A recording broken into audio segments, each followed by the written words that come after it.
Greetings, friends, and happy Wednesday. What is up, Dark Rift? What is up, lurkers in chat? What is up, VOD viewers?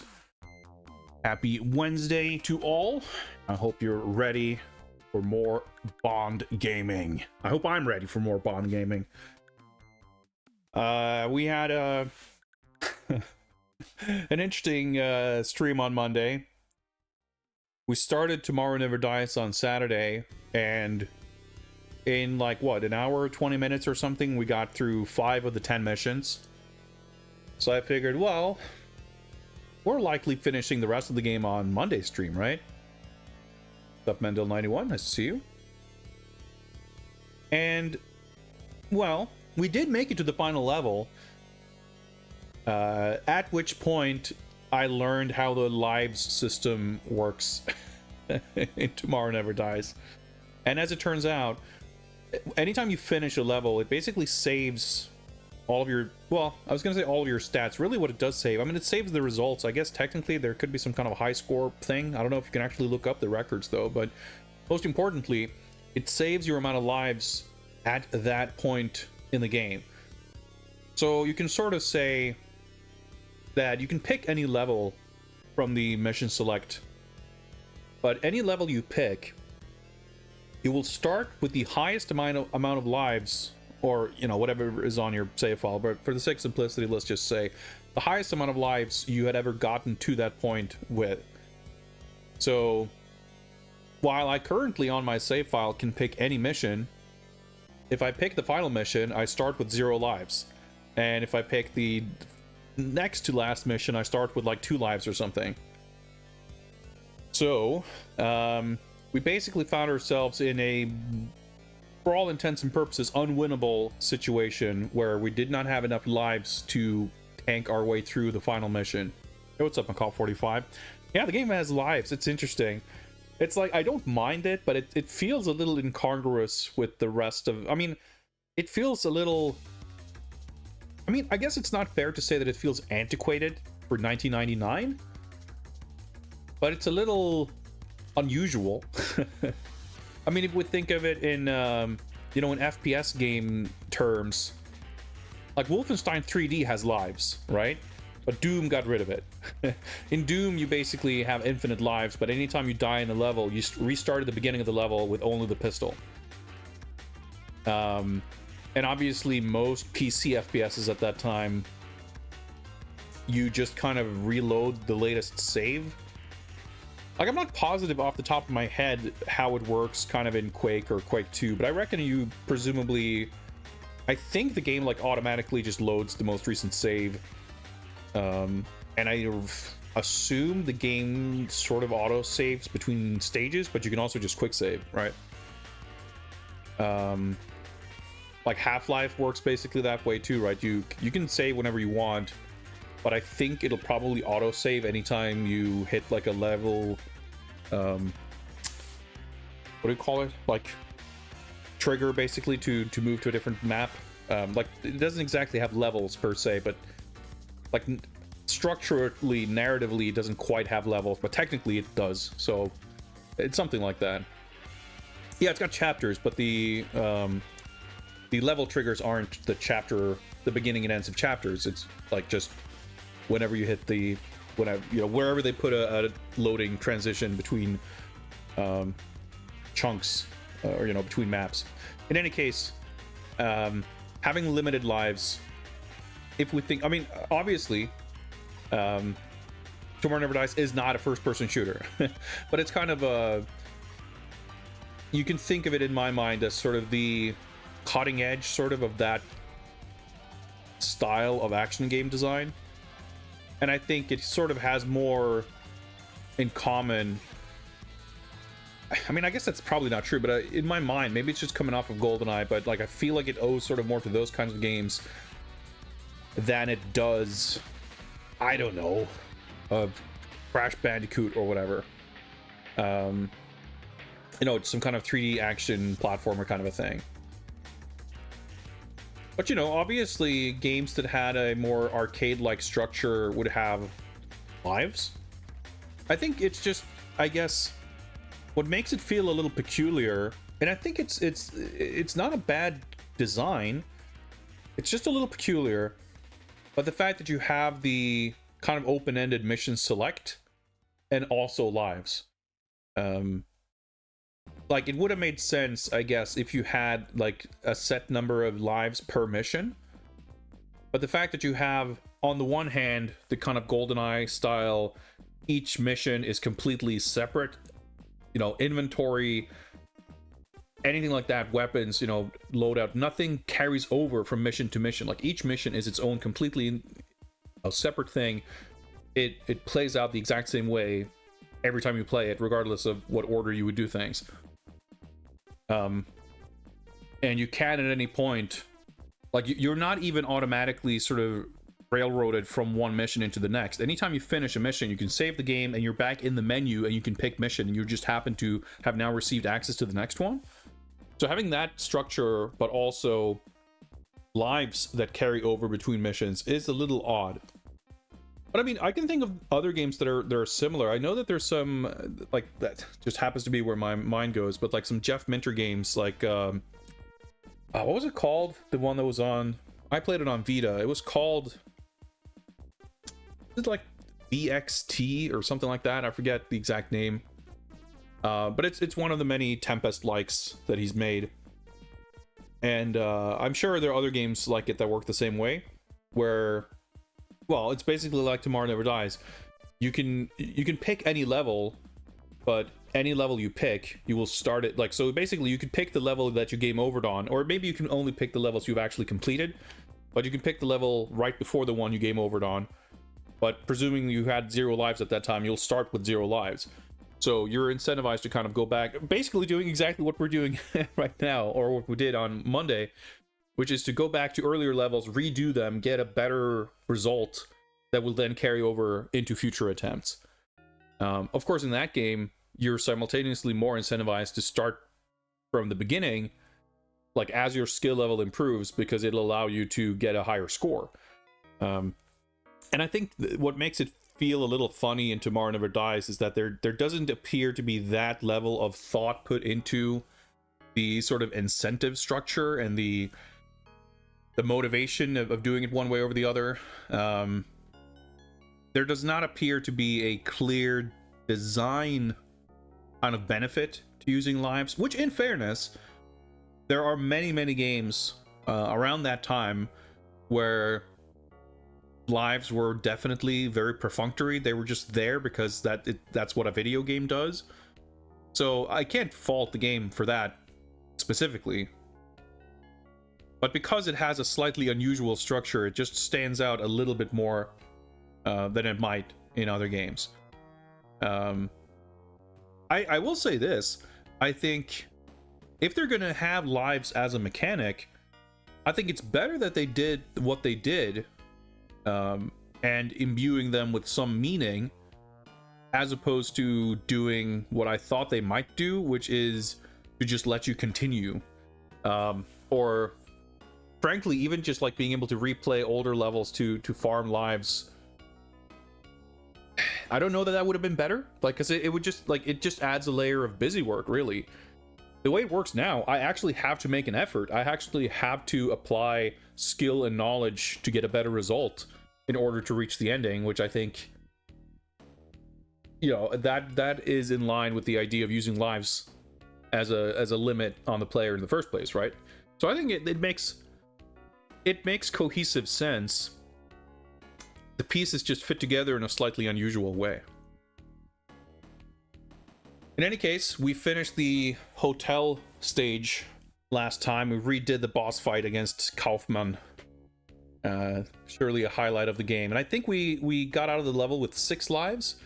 So we're heading into, ironically enough, we're starting at the exact same spot where we started on Monday, but we were equipped with a few more lives, like 2 or 3 more lives, and with the knowledge of how this shit works, and with some amount of knowledge, you know, plus minus whatever I've forgotten since then, of what the upcoming levels are like. So I feel pretty confident that we'll get to the final stage with, at the very least, more than 0 lives. But we'll see how it goes. I definitely remember being a little sloppy and taking a few deaths on the driving stage, so hopefully we can avoid that this time. And I reckon, you know, as far as sheer time is concerned, there's probably not, I mean, looking at where we're at now, so we're at 3.5 hours roughly of playtime, which means we did about 1.5 hour the first stream, and then we did about 2 hours last time. So we should do, yeah, there should be like an hour, maybe 2 at most, before we're at the end of the game, assuming that there's not some gigantic absurd difficulty spike or something else really fucking crazy happening at the final mission.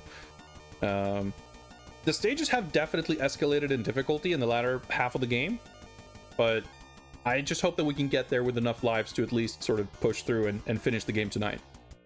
But it's been a really fun and enjoyable game. I've really liked it.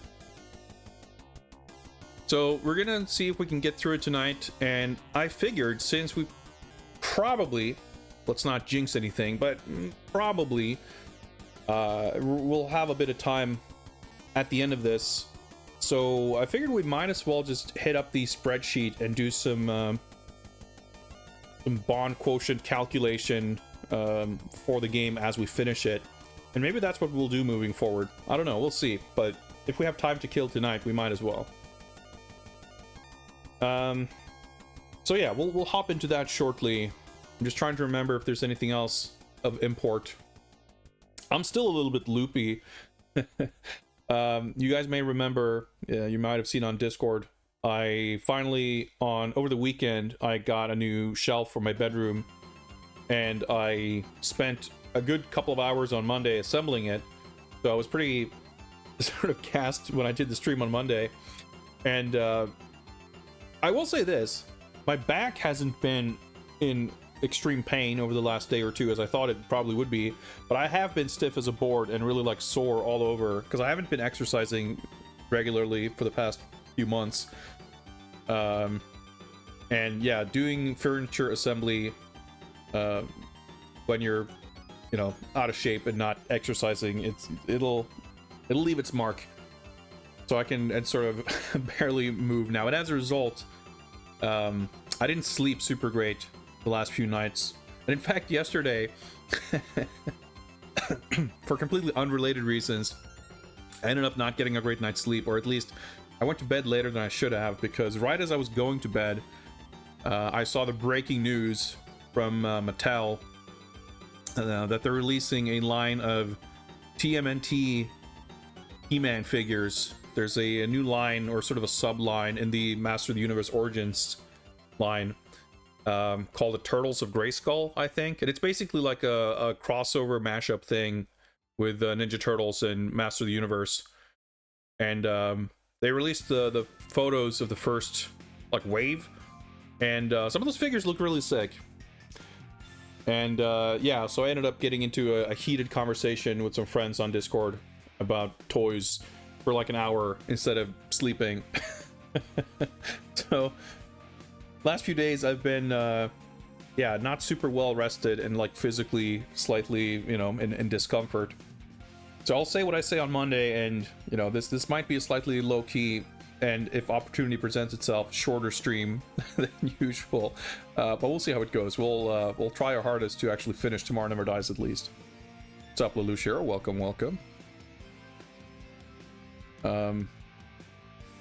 And speaking of toys, I do have the Big Bad Toy Store box waiting to be opened, which I am waiting to open until I finish more of the lighting setup and stuff with the shelf. And apparently today, I got a notification that I can collect another package from Amazon US with some stuff I ordered for Prime Day. So I'm gonna try. Actually, I'm not even gonna try. I will spend Friday, because I'm having some. I have Mondays off work nowadays. I'm working some fewer hours, and I did some scheduling reshuffling, and as a result, I'm not working Friday this week either. So I'll have some time to do the setup and everything with the shelving on Friday, which means on Saturday we should be free. I mean, I was gonna say assuming we finish the game tonight, but even if we don't, I guess we could take a break. It'll be fine, but we should. So on Saturday, we should be able to do a decently sized unboxing stream and look at some toys and maybe even talk about some other toy news and stuff. I don't know. I don't know if that's something people would be interested in, but we've been doing like video game news roundup streams, right? And whenever there was like Comic-Con and stuff, like bigger events, we did do some news roundup from there, talking about some action figure stuff. It's just like a thought that I've been having in the back of my head for a while, that I do keep a reasonably close eye on at least the kind of figure news that interest me. And I don't really, I mean, I talked with some friends on Discord about it, but as far as the stream goes, it's not something that tends to come up that often, or at least not stuff that I go over in the same kind of detail that I go over many other things. So I don't know, we'll see. But yeah, Saturday is looking like it'll be a toy unboxing day. And I mean, I'm gonna be pretty damn excited because I already have so much crap to like the backlog of toys to unbox and to populate my new shelving with, which I'm a little bit anxious about, because I figure there is a non-zero risk that I get this new big shelf set up to finally have room for stuff, and it'll just immediately fill up, and I'm back to square one with like not actually having room for new stuff. But we'll see if it comes to that, I suppose. I mean, I'll have some excuse to move some stuff around, but it will. I mean, that'll obviously happen mostly off stream, but I'll keep you guys posted how that develops. I'll be taking some picture once there's stuff to take pictures of, and we'll be looking at the actual toys themselves on stream for sure.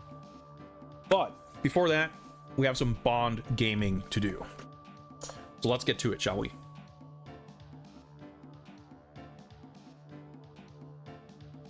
Tomorrow Never Dies has been an exciting adventure in many regards. For instance, last time we had an exciting time trying to get controllers to work. So I'm gonna keep rocking the trustworthy Xbox controller that we ended up getting to work last time. And hope that we will not have issues. But we'll see how it goes. Let me hydrate. Do we need a refresher? I don't know. Here's the game anyway. It's game number 19 by Black Ops Entertainment, who I believe we will see again. And I just realized also, by the way, that the next game after this is The World's Not Enough. One of them, whichever one. So that means we need to schedule a movie night for that pretty soon. So that's probably gonna happen this weekend. I don't need to get ready to start playing it by Saturday because we'll take a break. So maybe we'll watch it Saturday night, assuming that we beat this today. I guess we'll finish this game first and I'll make a decision from there. But yeah, that movie, I don't know. I feel like I remember that movie more than this one, but I also feel like I don't. When I try to think of stuff from that movie, nothing much comes to mind, so I guess I don't really remember it. But every single Bond movie, good or bad, has been a good time. Just having fun watching it. And I think from here on out, by the way, I'm definitely gonna keep tabs on the Bond quotient calculator, even for the movies, just to see. So I mean, like, I really want to. The more I thought about it, the more I'm enticed by the idea of charting how all of the movies compare and like what kind of score they would get, so we can calculate averages for each category and weigh them correctly in terms of if a particular element is present in every movie, it's going to be really important for the game to have that element, whereas something that only happens in a few movies, the game would get fewer points for actually doing it. I think that would be it'll be fun, but it'll also be more scientific. So, but in order to do that, that means we have to actually chart those statistics for each movie. So I'll do that going forward. Hey, what's up, Father Axe Keeper? Anyway, that's enough about that. Why don't we fade out these smooth Zuntata jams and see if we can get the game running.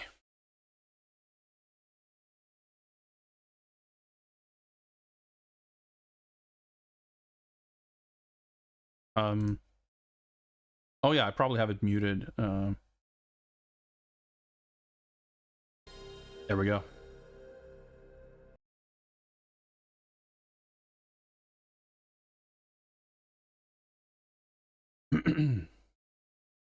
Bond is indeed back, as he regularly is. Pretty funny. I feel like in the first like 10 games, there were like at least six of them that had the tagline of Bond is back, or some variation thereof. I think a good 2/3 of all games have also been billed as Bond's greatest or most dangerous adventure yet. It's Flair. He's fucking out of control 90s corporate logo animations are so fucking good. Rico Studios. Love this shit. Oh, dude, you're right, Father Axekeeper. The what's his name? Isagura. We're probably, well, we don't know. Statistically, based on our sample data, we have 100% chance of him getting stuck in the wall. But presumably, it's not that common of an occurrence. But that means we might have to fight him for real, and that means we might have to risk taking deaths. And that's a bit scary. But even if we take like one death on that fight, I think on average we should be able to get there with like 3 more lives than we had last time. So I think we'll be okay. Like every single level, I'll have a slightly better idea of how to do it a little more safely, I think. It's my hope anyway.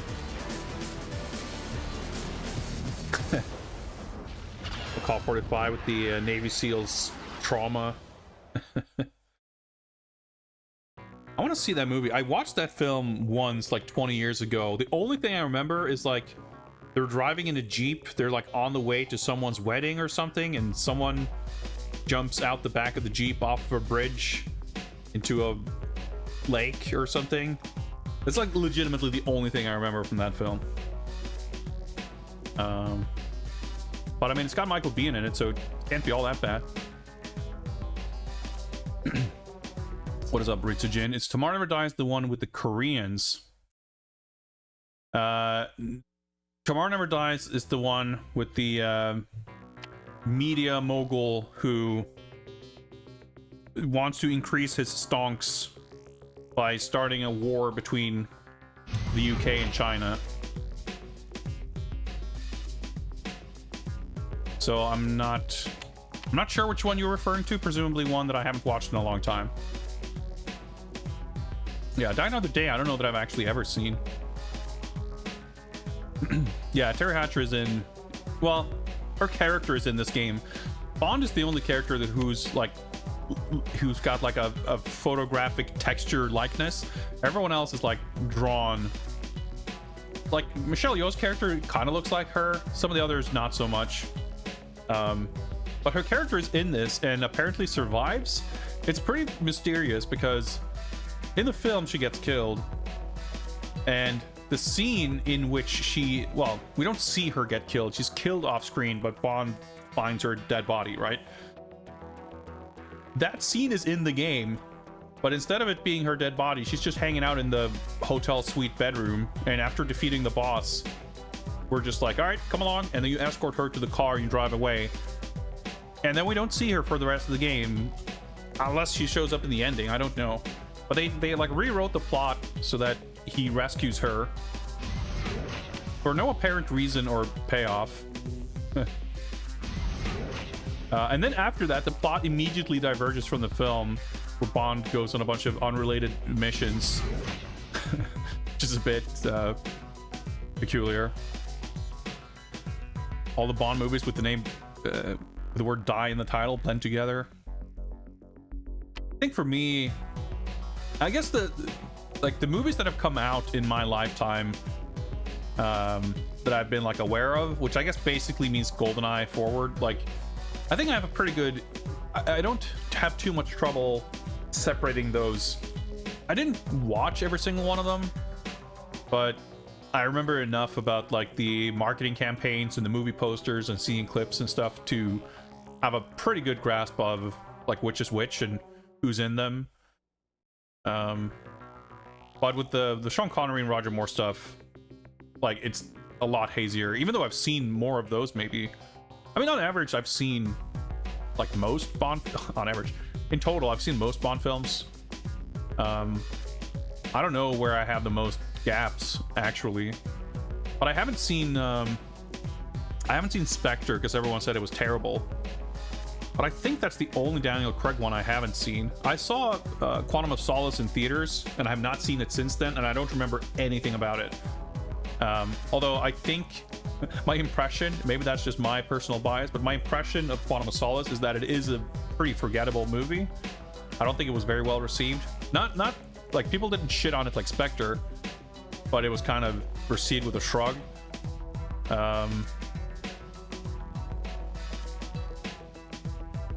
Which edited was infuriating. Yeah, I mean, I'm looking forward to seeing it now, if only because I don't remember it. But I don't know that I'll have much to, like, oh, well, that's not true. I was gonna say, I don't know that I'll have much to say about it. I probably will. But, I mean, like, currently, there's not a lot about it that I'm curious to, like, as it is right now, I have, like, zero impression of it.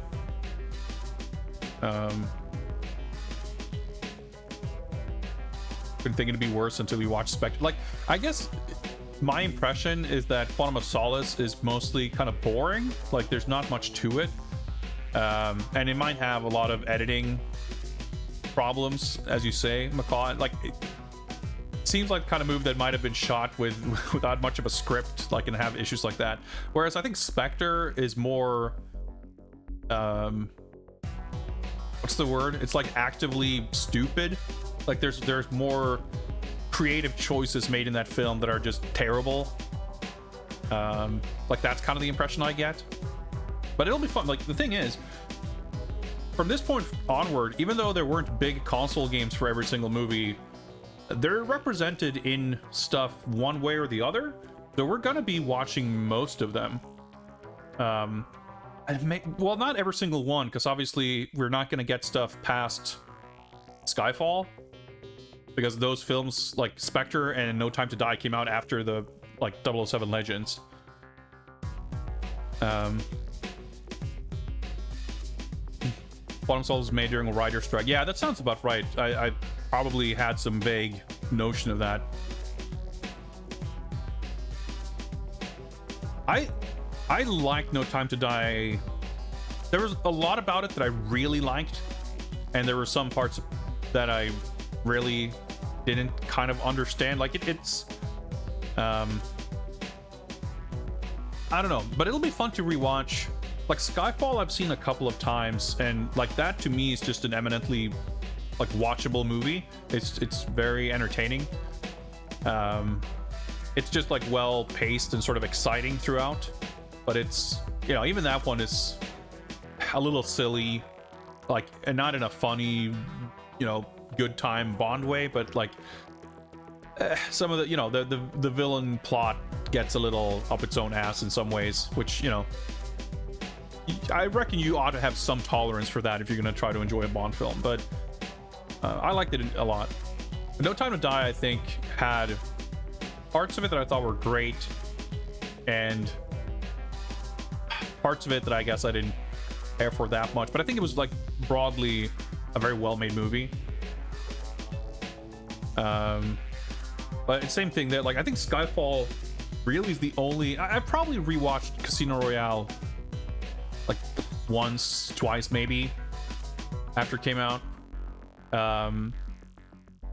And Skyfall I watched a few times because like my parents had it on Blu-ray when I was staying with them or whatever. But I haven't rewatched any of the others, including No Time to Die, so my impressions aren't super fresh. Home Alone with Adults, there's Rambo. Yeah, I haven't watched that one. I Nothing I heard about Rambo 5 made it seem like something I would enjoy. Like, I have a morbid curiosity, sure, but I don't know. Like, when the impression you have of a film is like, man, I wish they would have made the one where Rambo hunts the Predator instead of this one. Like, that's about the level of stupid that Rambo 5 seems to be. So yeah, I remember you. I remember your. I don't remember all of your specific impressions, but I remember you streaming and talking about it. It just, I don't know. It seemed not good, but also crazy and like, well, whatever. This is not the Rambo retrospective. Not yet, anyway. Well, our controls appear to be working, so why don't we resume the timer and get into it?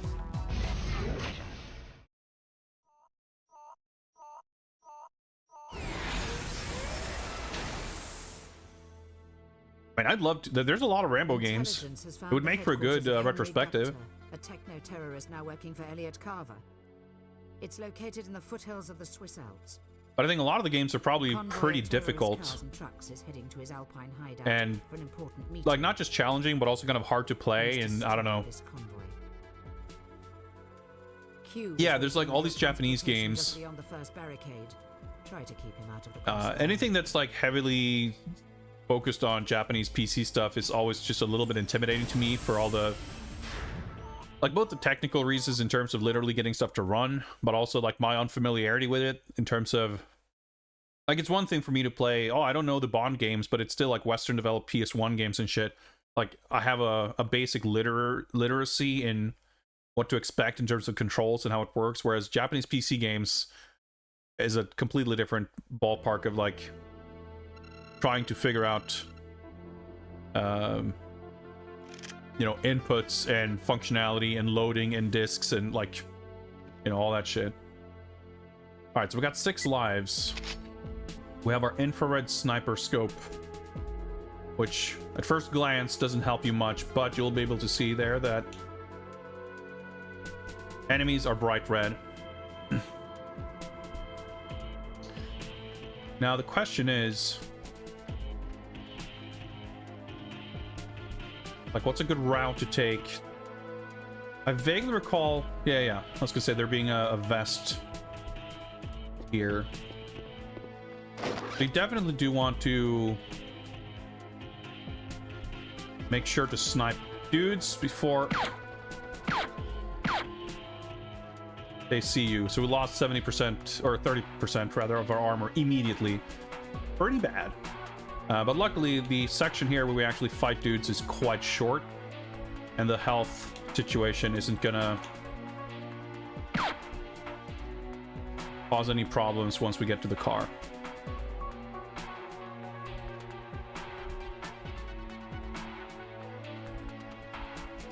For some reason turning when you're in the sniper mode is like absurdly slow.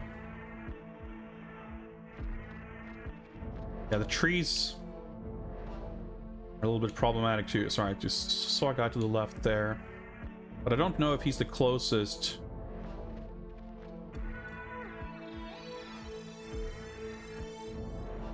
It doesn't really matter, I guess, because I can take him out.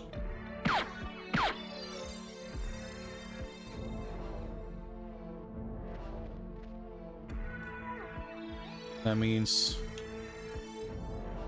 dude, camera angle makes it a little bit tricky here, because I'm trying to see if there's a dude like sort of in front of me, and I keep aiming down because I'm on a slope. Okay, we're fine. Well, I appreciate you looking out. I mean, frankly, it's not the only thing keeping me. I am somewhat preoccupied with ongoing endeavors as well. But there's definitely some stuff that could be coming up slightly more relevant that I might actually... Oh, that's hitting him, but... Or, I mean, it's not. Where I might want your help.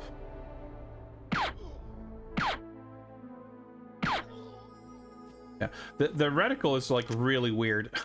Right, well, we got ammo anyway. Luckily, I'm not concerned with time here, so take it nice and careful. I say as I get shot, because yeah, the draw distance is kind of messed up because you just end up having enemies spawn.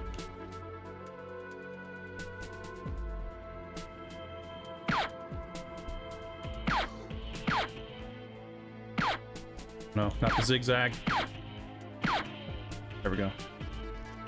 Like, you look at a hill and you see it's empty, and then you walk 5 meters closer and then it's no longer empty.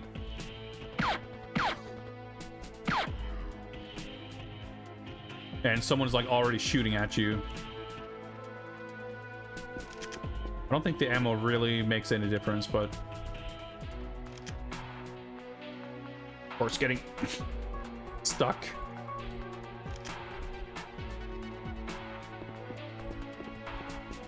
Yeah, we're in a good position here. So one thing I was curious about, trying to explore and see if possibly there could be an extra life here somewhere. The thing is, like, I'm assuming, like, the armor looked like it was like full bright. It wasn't like dark because it was in the shadow. And in fact, the weapon pickups seem to be the same way. So I'm assuming any pickups are going to be like fully lit and visible. Which means that if there's a 1-up, it's not going to be like invisible because it's in the darkness. But it could be like something hidden behind here.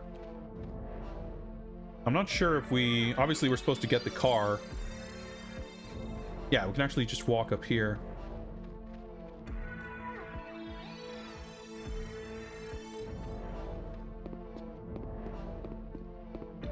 First missile pickup. And we should be really diligent with the pickups, because there's a lot of health pickups during the driving bit and some missiles, and we missed a lot of it last time. And you get only 1 missile for each missile pickup, or maybe 2, 1 or 2, and it takes like 8 to kill an enemy, and we lost like 2 lives at least. So we're gonna have to try to do that better this time. Here's your new BMW 750. I just remembered, I think the life bar actually carries over to the car. She now has improved machine guns, heat-seeking rockets, and stronger armor. I vaguely recall something like that. Well. Do try and bring her back in one piece this time. Don't I always? Oh, grow up, 007. Oh, we'll see. 1-up hidden in here. It's so cool that you have to like manually walk up to the car and get in too.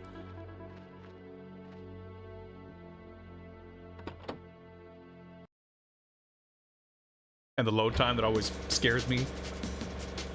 It's like a seamless transition here. That's actually pretty cool. All right, so you start with 10 missiles. Yeah, I got 1 missile. So maybe I should try to hold on to the missiles a little bit. Try to use, like, save the missiles a bit more for the potentially more dangerous enemies. These guys lay mines. Okay, I'm full health. Okay, so armor didn't carry over, so I didn't lose anything. Oh, see, I missed that missile because the hit detection is so finicky.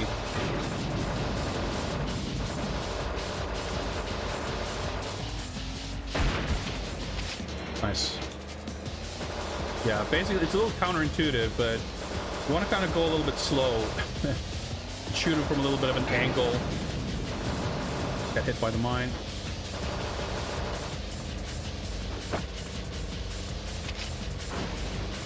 Okay, hitting the rock didn't seem to hurt me at least. Okay, good. It didn't like max out at 10 or something. Okay, that's great. What is it? 6 cars left to kill? Do the camera. Nice. Medkit. Okay, this turn is to our advantage. Okay, we're already doing significantly better than last time. Yeah, the mines kind of look like medkits a little bit. That's the missile. But sure to get full health. Yeah, the pickups are like weirdly difficult to get. But last time I was sort of going really fast and like I was prioritizing like chasing the dudes over making sure I collected stuff. I didn't think like I thought I would have to go pretty fast, but it's really lenient as far as that goes. Like we actually at one point stopped to go back, like to reverse to collect a missile or something. And eventually the game does give you a warning, like, oh, the convoy's about to get away. And at that point I could still catch up like pretty quickly. So I'm not overly concerned. And I mean, we are definitely doing way better. Oh yeah, that's a log, right. Again, hitting logs and rocks doesn't appear to actually hurt you. Whoops, we blew up the construction vehicle, but that's fine. We didn't appear to get admonished by ammo or anything, so... Oh shit, okay. Luckily I didn't hit a mine there.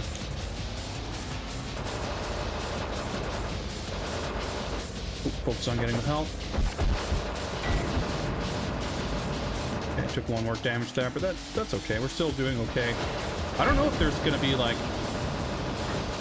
an end to the level where if they reach a point you just instantly fail because they got away. But I wouldn't, well, I hope at least that that's not the case.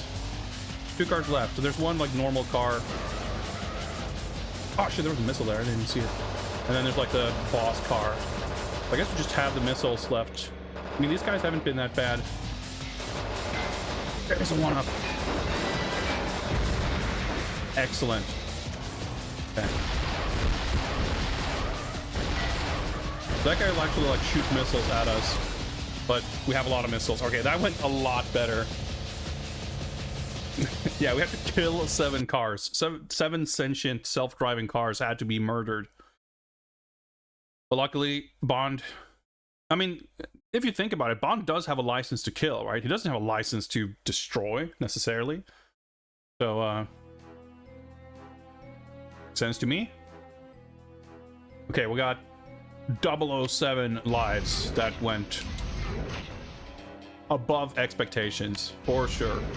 I'm feeling pretty chill at this point, because we could do worse than last time and still have more lives left to the final level. So yeah, for some reason we're going to Japan now to fight some master assassin who is completely made up for the game. Before we like get back to the actual plot of the film. Oh yeah, let's do it.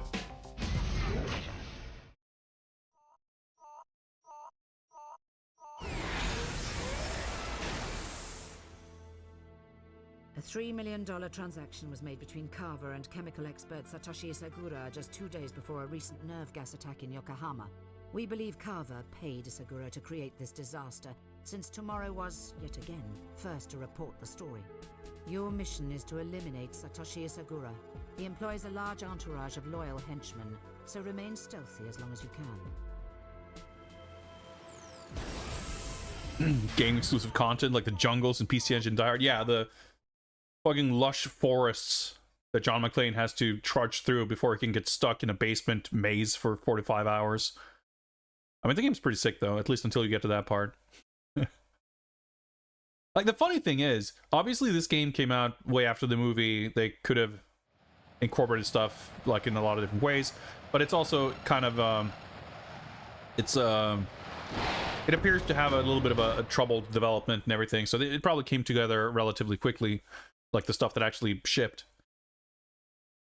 The thing is, you know, given the plot of the movie, it's like, it's pretty easy to relatively convincingly come up with shit like this, where it's like, well, Carver seems to enjoy starting international conflicts for the sake of headlines and stonks. So, you know, this doesn't feel out of place per se, but you know, there's not that much connective tissue between the missions. You know, you get the briefings, but there's no like debriefings. There's nothing to tell us what happens now in between the levels, and especially these ones that are so disconnected from the film.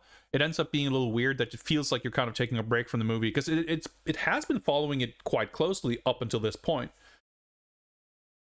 But I think if there wasn't stuff that felt like it was kind of missing from the movie, and if there had been more of this stuff and it had been spread out a little more evenly, if they'd kind of, because I think the first level is a great example where in the movie, the opening scene is like Bond is, you know, sneaking around, observing this black arms market bazaar, whatever.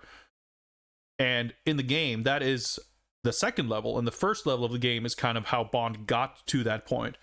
So it sort of extends the thing that's in the film and it sort of extrapolates from there. And that's pretty common in games like this, right? They take an action scene that's 5 minutes long and they make a half-hour long level out of it or whatever, or they make a set of levels leading up to or built around kind of a set piece from the film. But this is a little bit different, and again, I don't hate it, but it feels a little out of place because it has been so like made such a conscious effort to stick close to the film until it suddenly just goes way off course, and then it sort of just whoop, sort of slides right back in, and even then the whole, I mean, I'm not saying that I wish we had an underwater diving mission, but with the plot hinging so much on the discovery of the shipwreck, and you know, that's what kind of connects Carver to it, and then they get captured, and then that's how Bond and Wei Lin meet and everything. Like that diving scene is like kind of pivotal for these story threads to come together, and that's just not in the game at all. It's a little peculiar. Q needs you to pick up a rare Gundam kit for him in Japan. Well, we wouldn't want to let him down, would we? Alright, we gotta infiltrate camp on skis. Disable security system, obtain security pass, eliminate Isagura. Okay, I'm trying to remember. First of all, let's try to get through this unscathed. At least we'll have the opportunity to get some style points. 7 lives. So satisfying. I guess they made up this so they could have another ski scene. Oh shit. Did I fucking die? I took a death. Wow. Okay. Let's I took an instant death from a head-on collision with a tree. Okay, I guess we can just do this. I was thinking like, oh, let me just game over, but that's gonna take forever.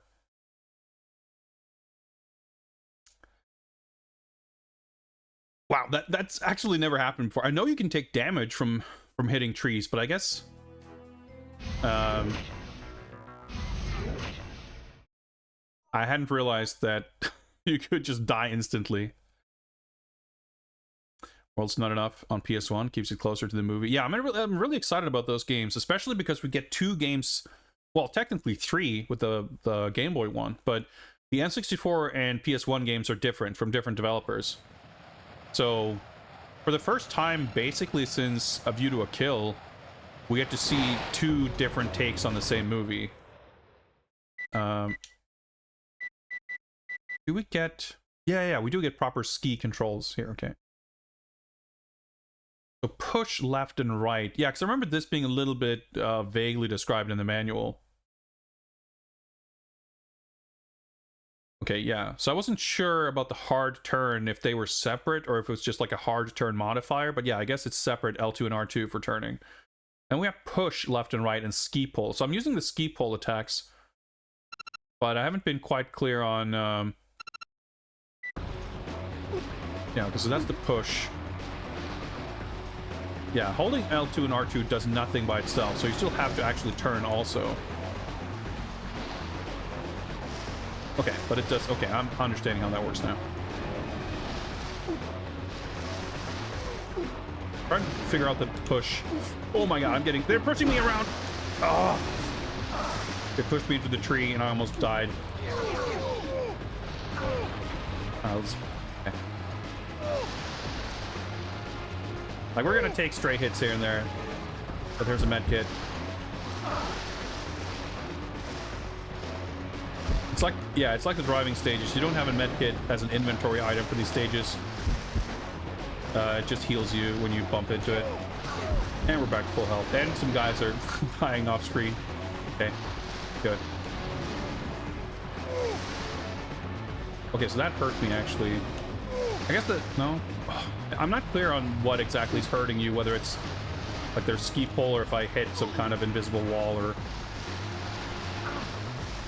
Like, usually I feel like I'm better off not focusing on engaging with them.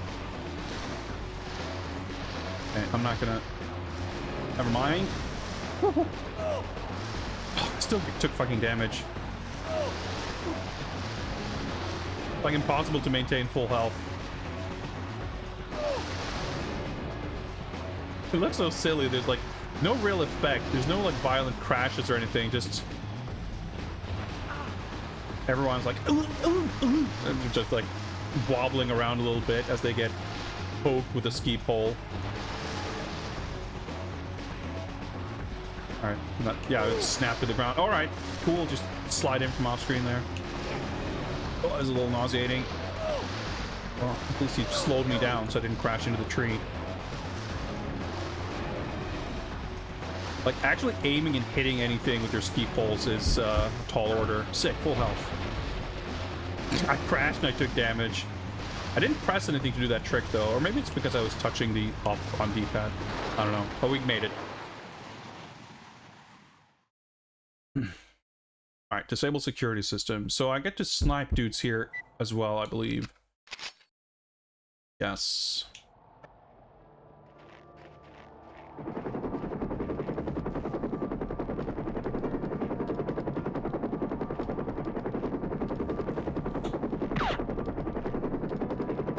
I hit the helicopter, but I think the other guy made me.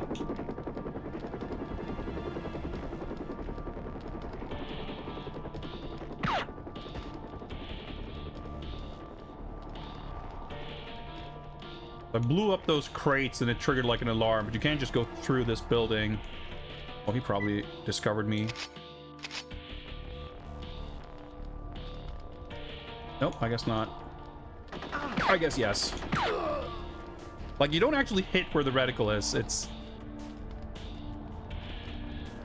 Did I make it take off by shooting it? I don't think... Well, maybe it, like, triggered it, but I think it would have anyway. Oh, yeah, someone inside the building is shooting at me, I think.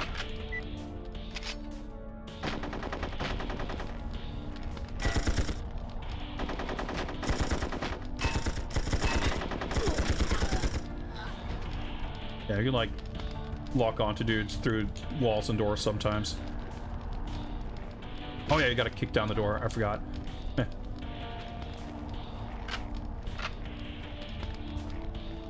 So I do need... Oh, there we go. I was gonna say, I need armor pretty badly.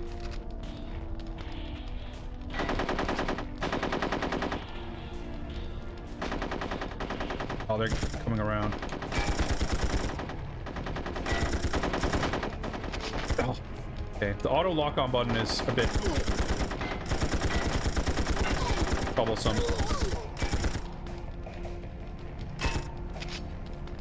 They're not really great at dealing with, like, doors and windows.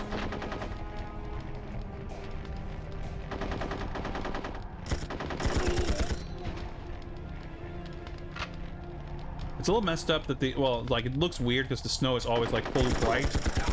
But I love the idea that when they collapse in the snow, like, the big oof of snow, like, it's kicked up. Cool effect.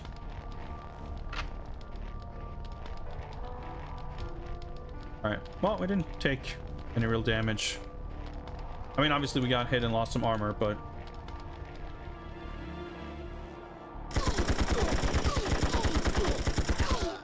Dude, holy shit. Why did that guy take like 80 hits? Hopefully they didn't really hit me, though. Okay. Snipe that other guy. Nope.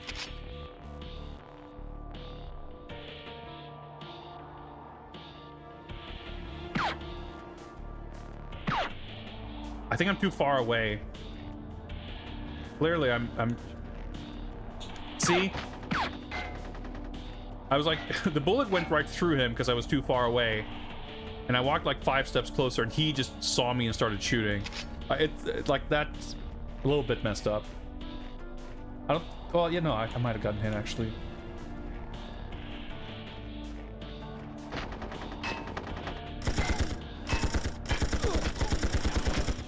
Got him.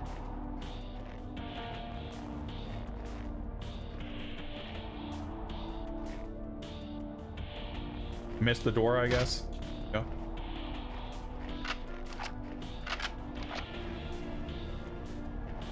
Medkits.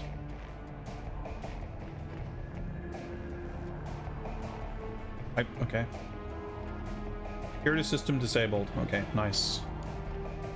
So obtain security pass. Okay, so we gotta, I remember we go sort of around somewhere into the, oh yeah, we gotta disable the security to be allowed to open that gate, right? And we kind of circle around to the left, I think. There's the tower. I remember we went up there, and I remember we had some trouble fighting a dude on ground level.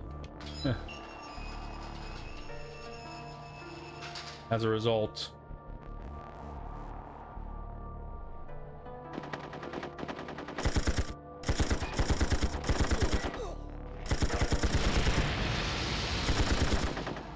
Can I please? Yeah, the circle button to like auto lock on is a great feature, but it doesn't always work that great when someone is standing like right beside you and you tap it and you just aim all the way over there for some reason.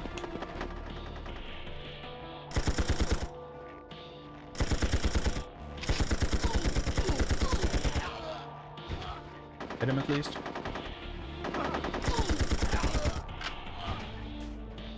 Five medkits, pretty decent. Hopefully we can find some armor.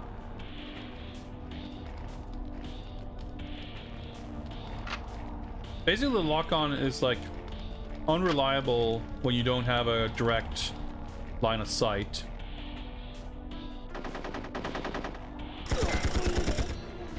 Sometimes it does seem like enemies spawn out of thin air.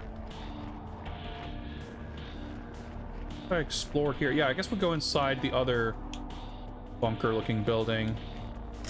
Dude!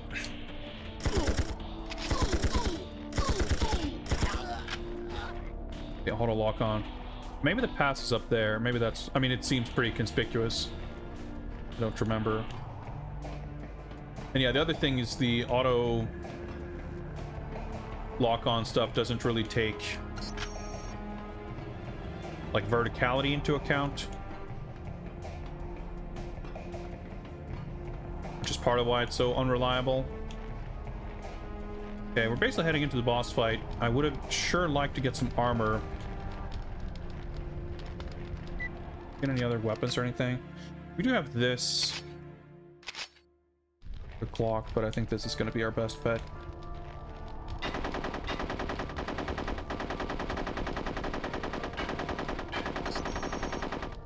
Okay, we didn't kick that door down, I guess.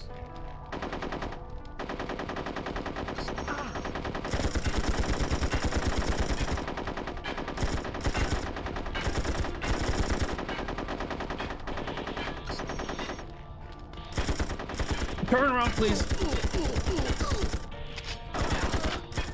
Okay, I wasn't sure if there were multiple dudes in here, so I was really scared about that. That could have gone worse. Huh.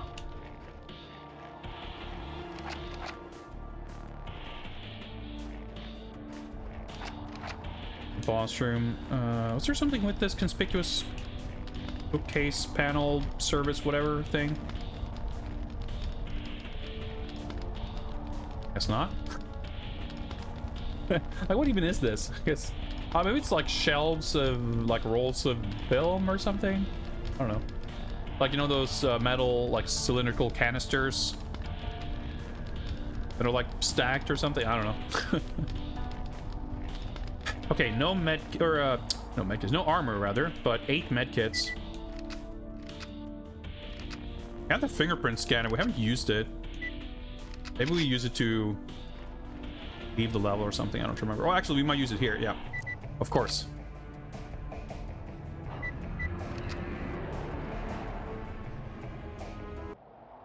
Satoshi Isagura. Get ready for the accent. Seems you and Carver have been quite busy making headlines lately. I presume you are referring to the nerve gas attack, Mr. Bond. James Bond. This business between you and Carver needs to end. Seems to me the only thing ending is your life. He didn't run directly into the wall. What a shot. Yeah. Okay.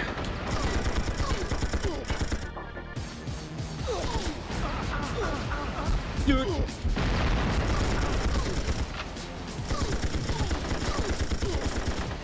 Okay. Grenades are like actually dangerous.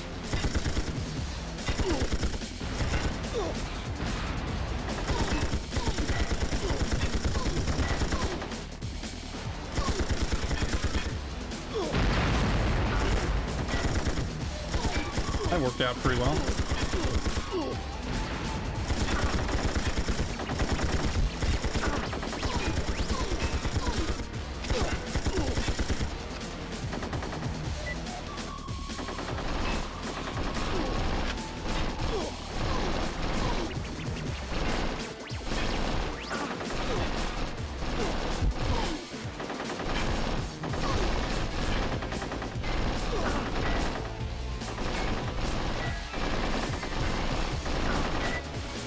Up ammo. Okay.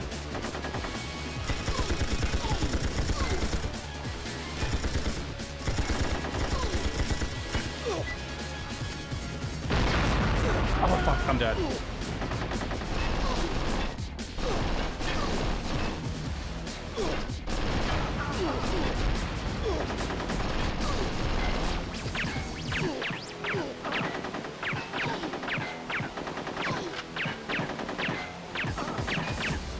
Dude, please. I don't want to take one more death.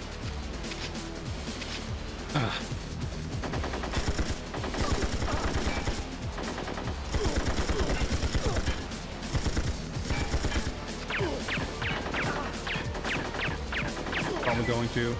Damage is so fucking random. Oh, god damn it.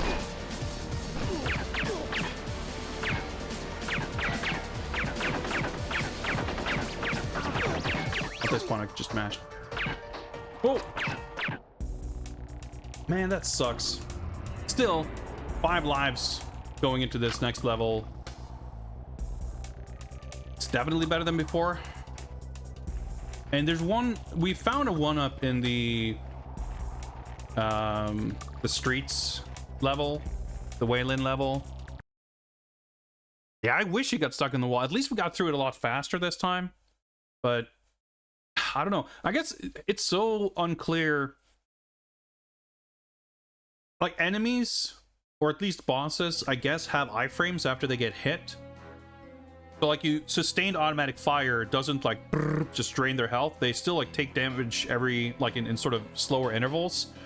So probably you're better off conserving ammo, just like firing bursts. I don't know if the damage is determined by distance or if it's purely random, because sometimes you do 1 damage, like whenever their health updates, sometimes it goes down by 1, sometimes it goes down by like 6 or 7. Is it like locational where they get hit? Could be, but I'm not going to go into like first person aim to snipe them while they're shooting at me, much less tossing grenades. But yeah, that death I took when I got hit by the grenade, the grenades do a lot of damage, and I could have probably avoided that a bit better. But if you think about it, we could lose 2 lives in each level here and not pick up any more 1-ups, and we'll still have 1 more life than last time. So I think we're doing okay, all things considered. I would have had to have counted for this because we got so lucky with the wall glitch last time. So for those of you who didn't watch, by the way, when we played this yesterday, we're redoing the second half of the game because the way the lives carry over from stage to stage meant that we got to the final level with 0 lives, and it was basically impossible. So we went back to this level, I think. We started here and have been replaying levels to do them better and keep more lives. But the first time we went through this level, when we got to the boss fight, the boss immediately ran straight towards a wall, clipped through it, and spent the entire boss fight out of bounds. So he was just kind of running back and forth on the other side of a wall, and I just kind of stood there in the room trying to shoot him, and every once in a blue moon, some part of him would clip through the wall just enough that I could hit it. So it took like 20 minutes of just shooting at the wall, but he did very slowly take damage, and he could not hurt, like, he did hurt me actually, because he would throw grenades sometimes, and they would hit the outside of the wall, but the gas cloud would kind of, you know, clip into the room. So if I was hugging the wall, I could still take damage from the gas grenades, but I don't think he ever was able to fire a bullet into the room. So I was essentially entirely safe, and I did do the boss fight without taking a death.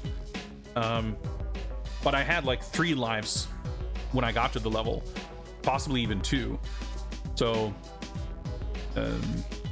I took, well, I was gonna say I took more deaths now. I think I might have taken a death during the level, actually.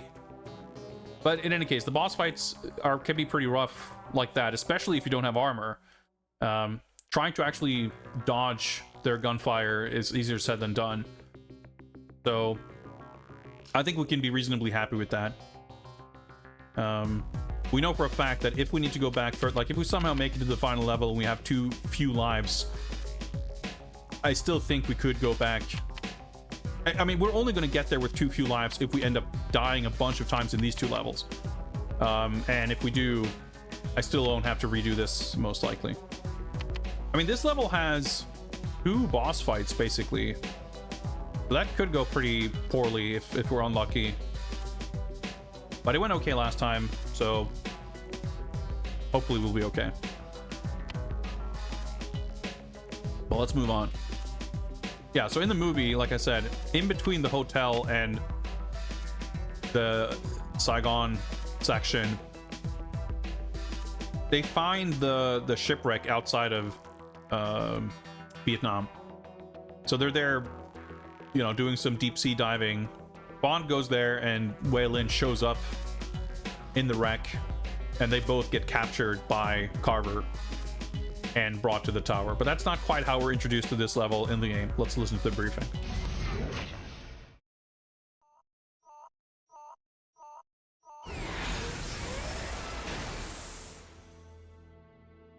Intelligence photos prove that a nuclear warhead has indeed gone missing from the Devonshire, probably into the hands of Carver. Our investigation of the wreckage also revealed that another vessel was involved. A vessel that was invisible to our radar. Your job is to find evidence of this stealth boat so we can uncover its location. A helicopter will drop you on the roof of Carver Media Tower in Saigon. Look for a data storage room on one of the top floors. Yeah, so that diver that we saw in the footage, that's actually Bond. But in the movie, it's just, oh, we got some intel. I guess Bond's like, yeah, I know, I was there. Those photos you've seen, I took them. Except he didn't actually take photos, but yeah, it's just kind of funny. Like, I guess they couldn't they couldn't reasonably find a way to have Bond like have done some deep sea diving mission without it being like part of the game. So instead they come up with this other explanation.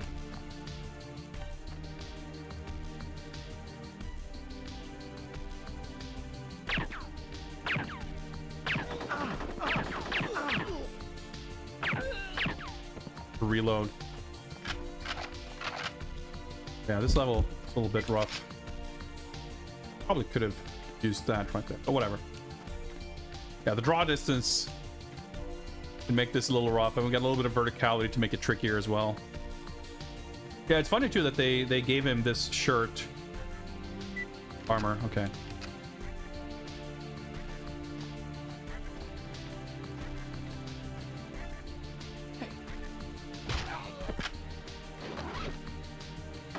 Which he does wear in the movie, but under like pretty different circumstances. Nice, I lost all of my armor immediately.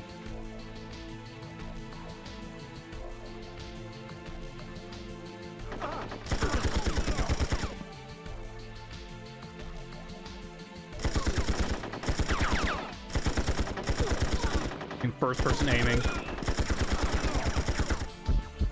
Okay, we didn't take a death, and there's more armor up there.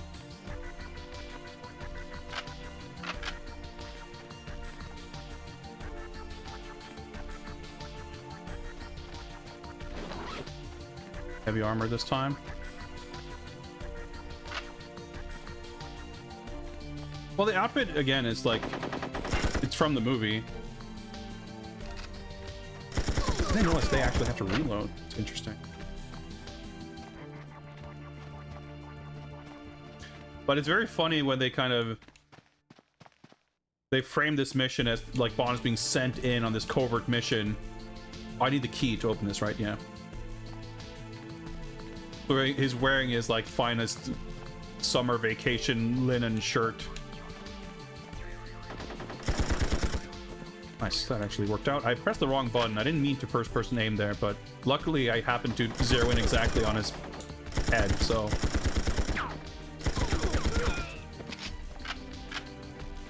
Nice big medkit box.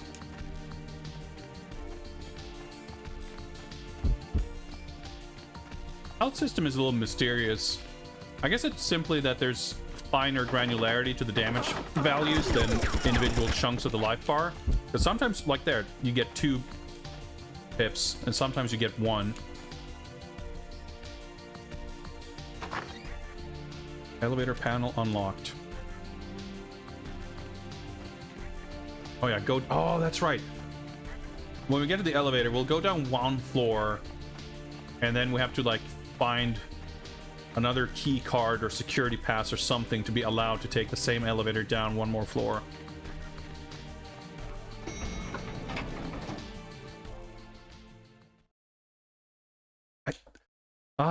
You have to have, like, perfect aim. Activate the switches and stuff. Also, what's up, Sword Fam? Oh yeah, there's dudes, like, right here. I think there's one, like...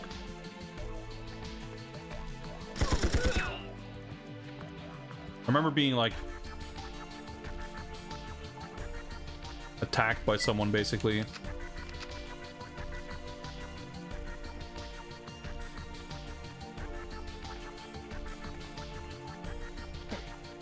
Okay. I guess it's like the angle creates some weird clipping. Luckily, the stealth in this is not nearly as obnoxious as it could have been. Oh, I pressed square and I still got killed. But yeah, the way certain enemies spawn, very mysterious. That's the room we need to go inside, but let's explore the floor first.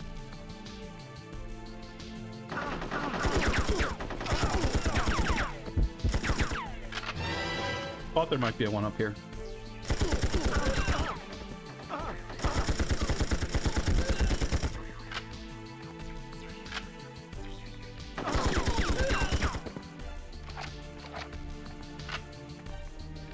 Was this worth it?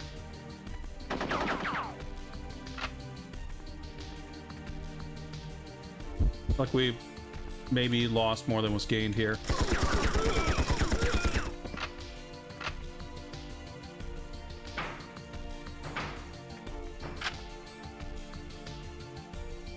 They couldn't have like a fucking body armor in here.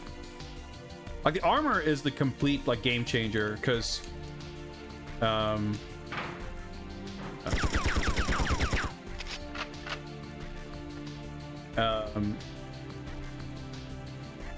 because it doesn't just act as like extra health, but you also take reduced damage. So if you have light armor, you take 25%, or it increases your durability by 25% or something like that, and the heavy armor increases it by 100%. However the math works out, is what the manual says. But I don't know, like the light armor covers 25% of your health bar, and the heavy one covers 100%. But it kind of feels like the heavy one is more like protective also, but I don't know, I could be wrong. Either way, when you don't have armor, you take damage really fucking fast.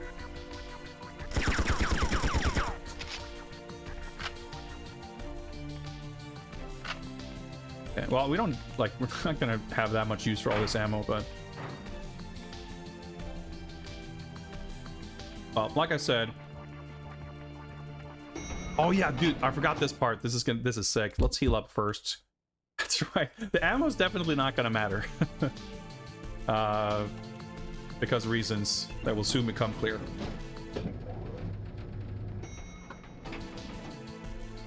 Oh yeah, we gotta destroy the crates.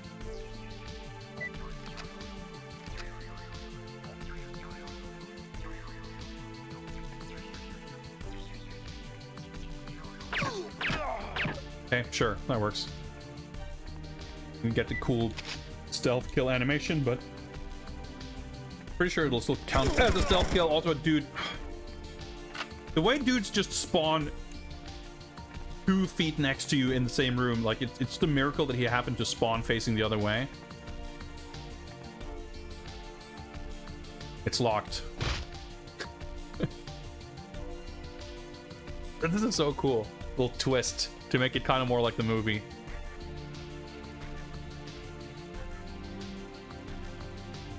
Mr. Bond, Miss Lin, welcome to Saigon. Always nice to see you, Elliot. I wasn't planning to open this center until tomorrow, but you're just in time to help me finish writing the inaugural story. Your obituaries. How sick is that?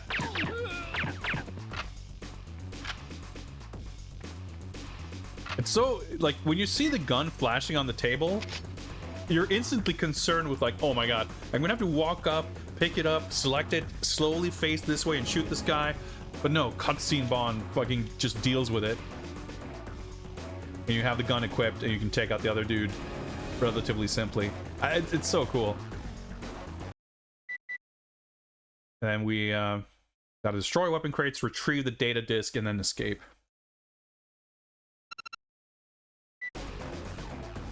Well, we got one more life. And we can still take a death and come out, like, reasonably well. Oh, that's just a bullet hole. But obviously, less we get hurt, the better.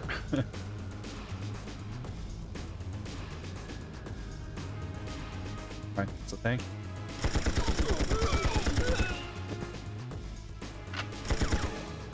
Reload. Kinda wish there was a reload button, but the rolling is also a bit, like, not that great. Because you can't shoot while rolling.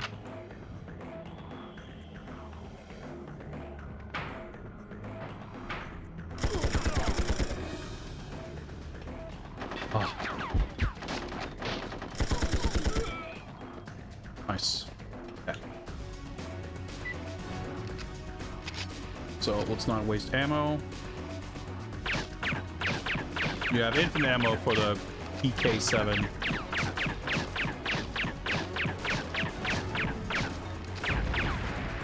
So because of the whole kidnapping ordeal, we actually aren't really flush with ammo at this point. And the assault rifle has significantly better stopping power. Oh yeah, that you explode the weapons crate and there's ammo inside. Ah, so we got 5 medkits now. There's dudes in here, but Bond just wouldn't aim.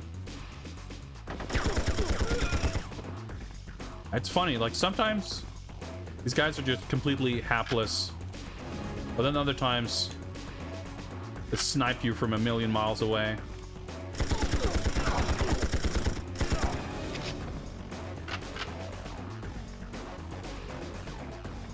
Looks like a data disk storage room. Yep. The data disk. Escape from building. Alright. Check if there's nothing of interest over here in this dark corner. Nope. That's pretty cool. And she's there, we're jumping off the side of the roof. Which is a little... a little weird without the context of how this scene plays out in the movie, especially with her pained exertion noise, but it's all good. It's all good.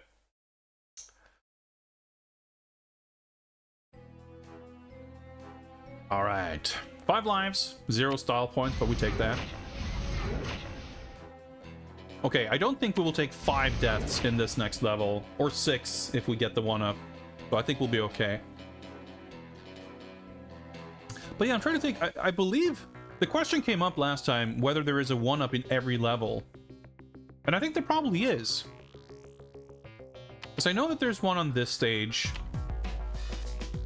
This is the one stage we haven't replayed, really, because we did replay this one first, because that's where I knew there was a very easy 1-up to get, and it's a short level. So back when I had thought that possibly you could go back and farm lives by replaying stages, I thought this would be the quickest one to do. So we did that, and then it didn't work. And then I thought that the first time I did this level I did fine, so I didn't think I necessarily need to replay it to get a better result. But I do know that this one I fumbled with a little bit, so we kind of started here on our replay. And there was definitely a 1-up on this stage. We found one that I didn't get the first time around, like by going out the back room of the suite, and like on that hotel room floor there was a 1-up. We got the 1-up with the car, and we found the 1-up on this level. I think, right? There was a yeah, we got a 1-up in this stage because we took like 2 deaths. Didn't we? Right? I think we did. And we obviously got one here, but we took like deaths. So yeah, if we get 1 life and we take 2 or 3 deaths, and especially if we can hope that we might get 1-up on this level also, we should be golden. So here's a pretty cool thing. It's a little weird, but it's pretty cool. I'll let Em explain. Wei Lin, we need your help. Carver bribed the Saigon military police. Their orders are to kill Bond on sight, so we've had to pull him out. We understand you have a copy of the data discs that 007 found in Carver's tower. Take the discs to your branch headquarters and decode them to find the position of Carver's stealth boat.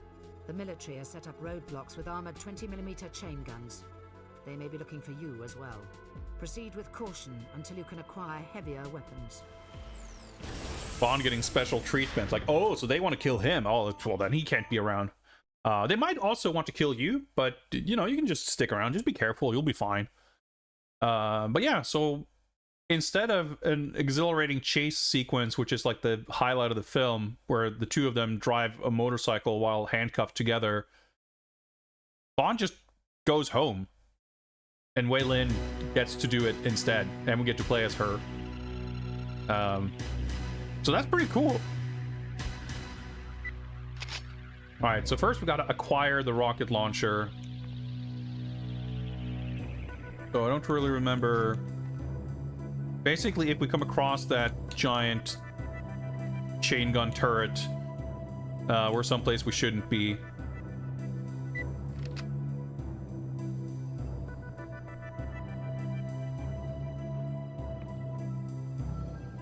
I'll wait for that civilian to get slightly out of the way. Oh! Stealth kill is a bit mysterious. Yeah, the music is so cool too, by the way. That's a turret type situation. Heal. Like, you definitely want to just get the armor as soon as humanly possible. But yeah, I don't really like this level much. This is one of my lesser favorite levels because all these like super tight hallways, indoors and outdoors, and everything looks a bit samey, and it's pretty long and it's pretty difficult.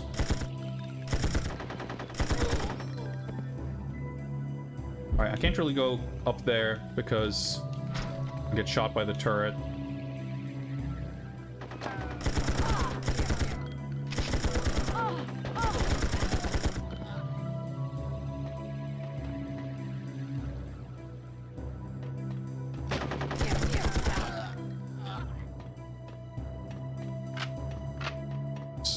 Ammo. Really flush with ammo, but I wonder if it's possible.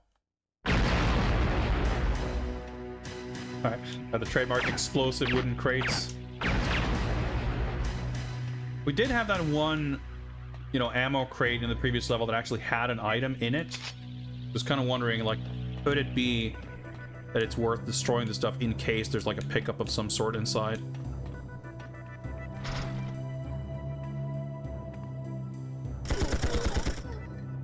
Could have maybe stealthed him, but I just pressed circle and we targeted someone and I didn't want to take a risk, so I just shot.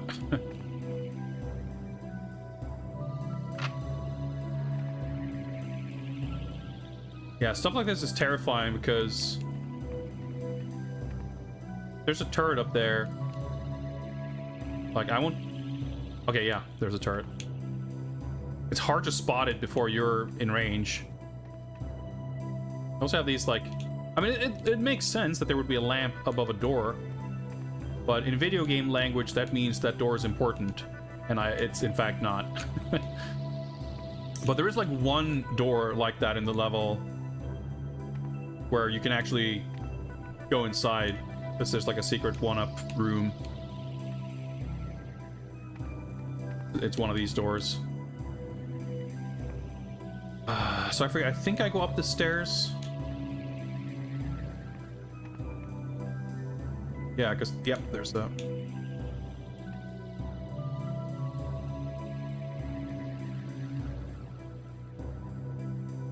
Up there, too. I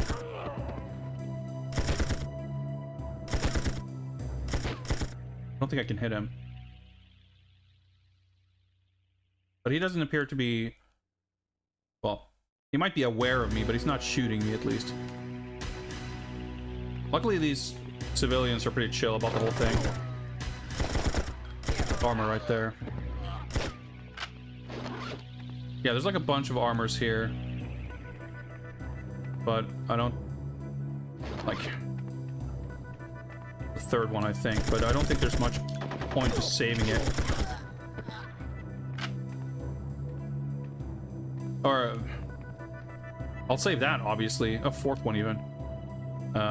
But I mean, I don't think there's a good incentive to, like, hold off on getting armor. Or not to get in the reticle of the turrets.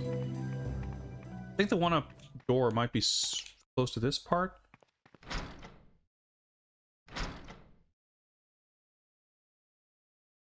Like, as we emerge from this little tunnel.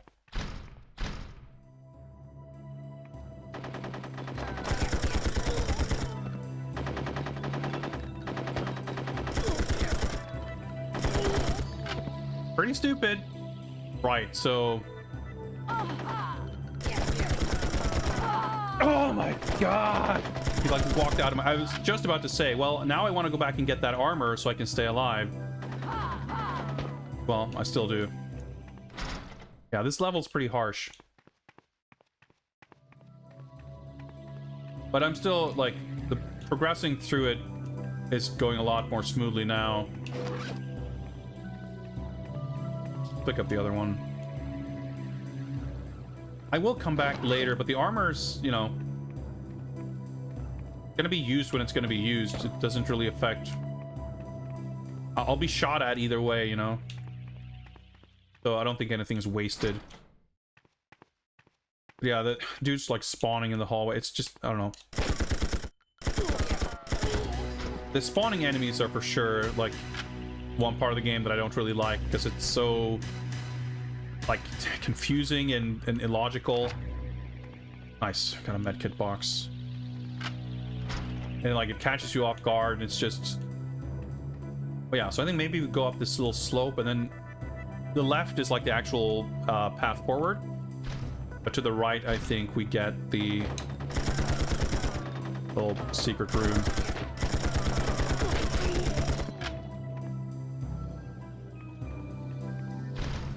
Yeah. Ah, shit, now I'm annoyed. Because that might be a heavy armor. I don't know that I can tell the difference. But I think we'll actually return here. Or we can, anyway.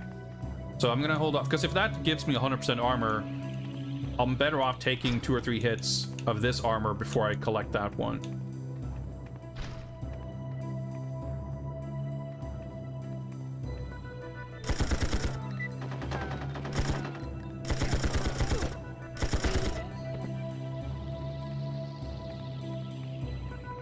Yeah, the auto-targeting slopes. Okay, yeah, so this is the rocket launcher dude, the boss fight. Yeah, okay, let's go get the armor.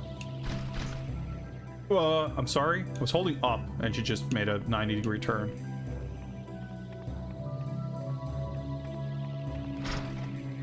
Yeah, we're still doing better. We're at 5 lives, right? So, yeah, it is a heavy armor. I figured it might be. But yeah, the armors are like so much more valuable than like almost anything else you can get. Like you feel so frail and vulnerable without it. And controls, yeah, you run forward and backward and turn, but you have strafe buttons on L2 and R2. You can tap circle to automatically turn towards the closest enemy, sort of, but as you can probably tell from my exasperated noises, it's not always completely reliable. Alright, we'll take out these guys first. See, target button made me target the boss instead of the dude right next to me. Okay, he's behind me, but...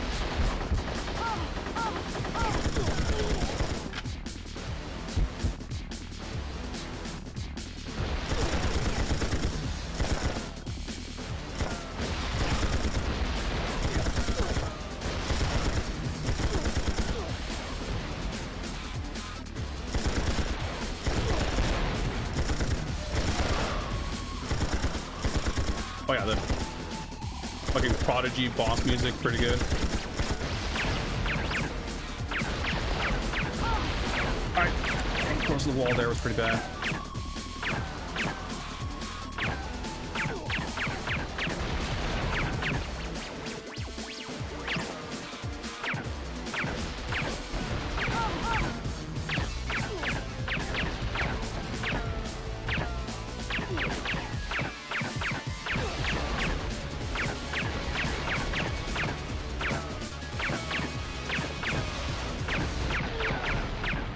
Got him. Get 1 medkit for all that.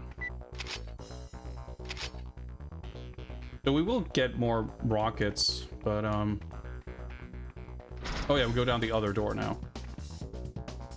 Yeah, I didn't leave any armor behind or anything, so there's no reason to go back there. Oh, probably should not equip a empty weapon. In fact, let's just full clip.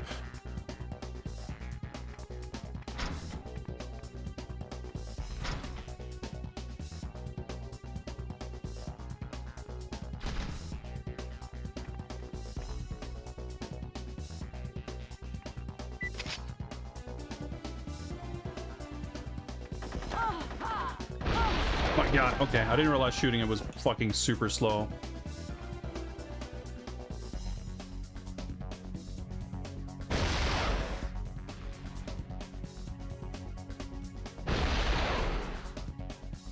There are turrets there somewhere.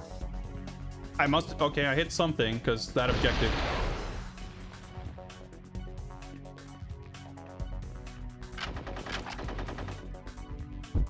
gives you that objective when you're...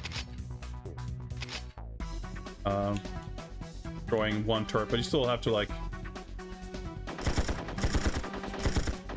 get the turrets. I don't think I can hit him. I'm wasting all my ammo.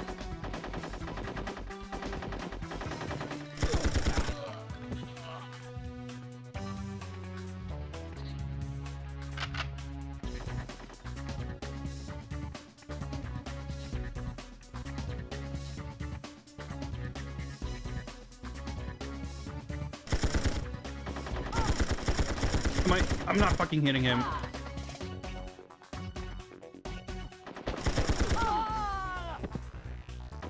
It was kind of inevitable that I would take a death at some point, but shit like that, it gets kind of infuriating.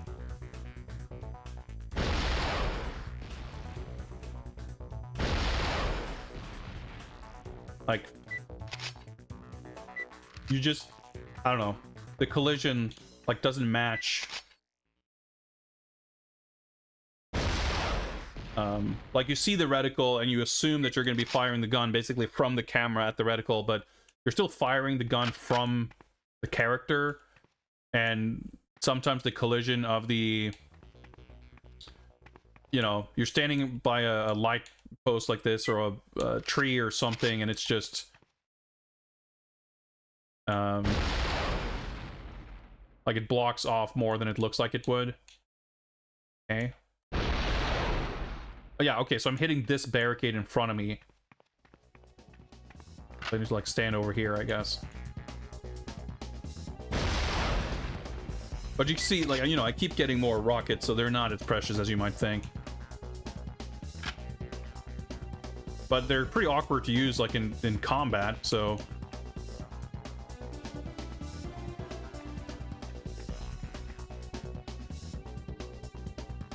Oh yeah, so I go... Right, I just move, continue straight ahead. I don't loop back around up there.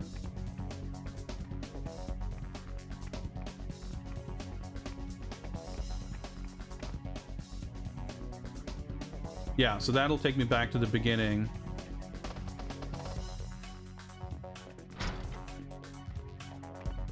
And now I will be able to cross that first barricade.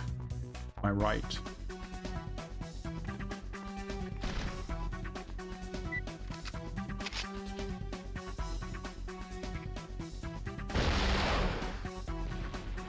Luckily there's not like a lot of splash damage or anything. Okay, I did hit him, nice. So the civilians aren't too much of a factor. Oh, I can see the dude up there, okay.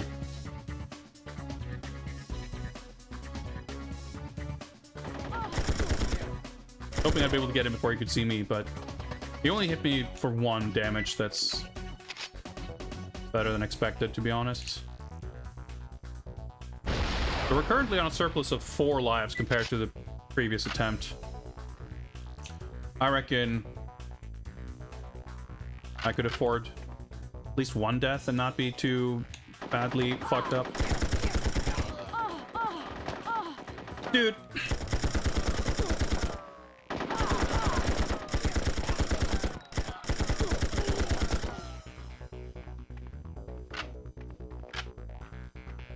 At least the final level, from what we've seen of it, is all like hallways, so there's not a lot of that verticality.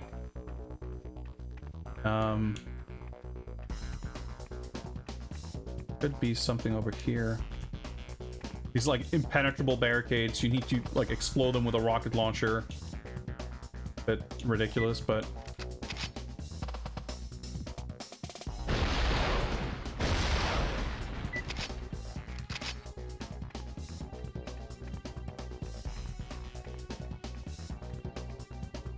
just like loop back around someplace I've already been.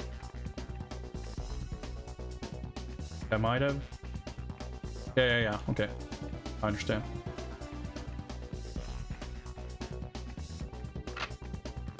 Yeah, the rockets just like respawn even, I guess. But yeah, it feels like the balance, I don't know, like with how difficult it is to avoid damage, the game is like pretty stingy, at least this far into it, with like medikits and armor. Million dudes back there, okay. I guess I could at least use the rockets to destroy like the sandbags.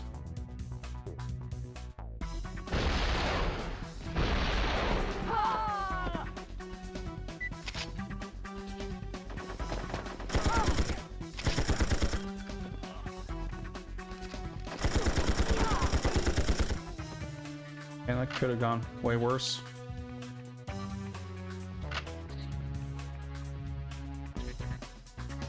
Yeah, you know, for a game of this era, or as you say, like, you know, pre kind of Gears of War, RE4, whatever.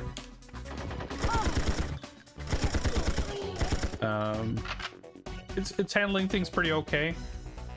Okay, I just remembered. We saw that little ledge. Okay, I don't remember going through this hallway. Fuck, I was gonna say, I just remember opening a gate that leads to a boss fight, and that could be that gate.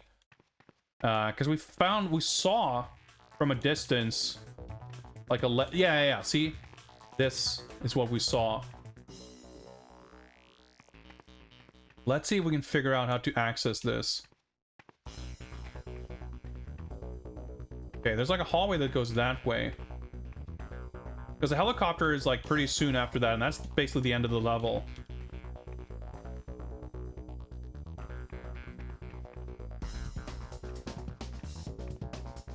I didn't spend a ton of time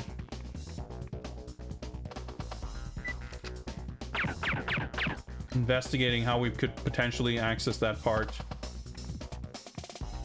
I'm mashing circle, but usually the doors you just open by walking into them, but because there's an armor there and there's like 6 medkits or something.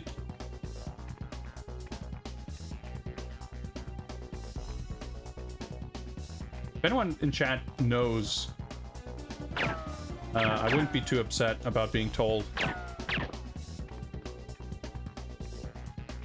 Because there's...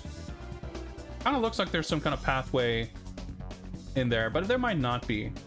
But there's definitely some kind of pathway through there, right? It kind of looks as if you would come through from this direction somehow. If, like, you could go inside here. Like, if it was somehow breakable, I don't know if it's gonna take like 50 bullets.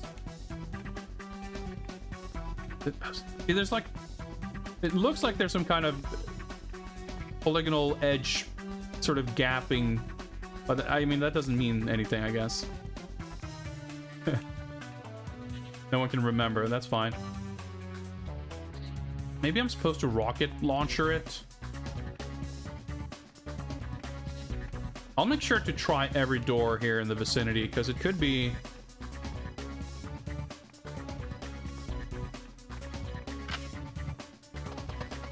you know? This all could connect from all the way over here, right? See, the awning here looks different. Is that a clue? No. Like, this looks conspicuous, but... trying to clip through the wall like I just did, sort of, to get a little X-ray view. Hopefully that might not be the worst idea. I reckon once we get about this far, it seems unlikely that it would be connected at this point.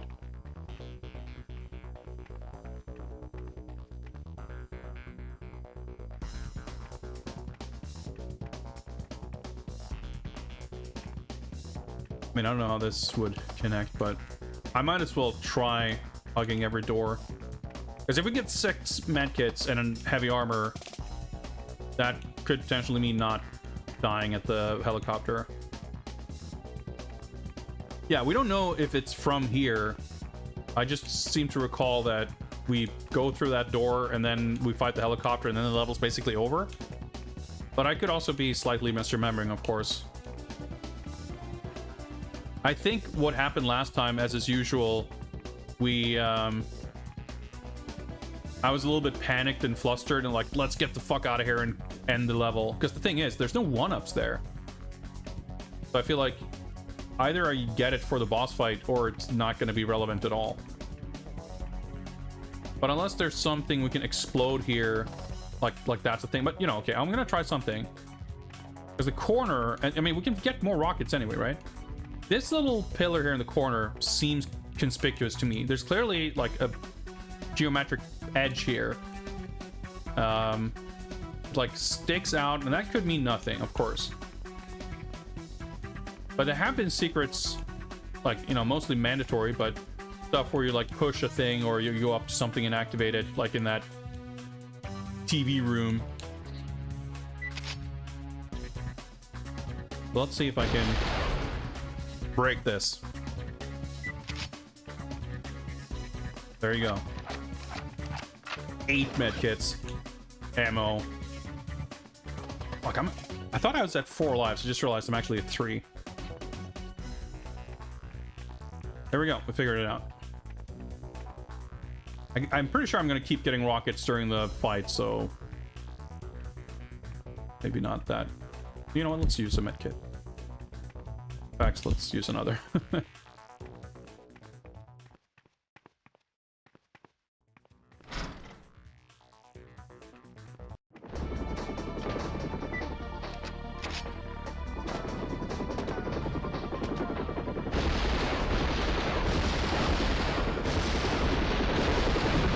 Nice, we got a pretty good angle here.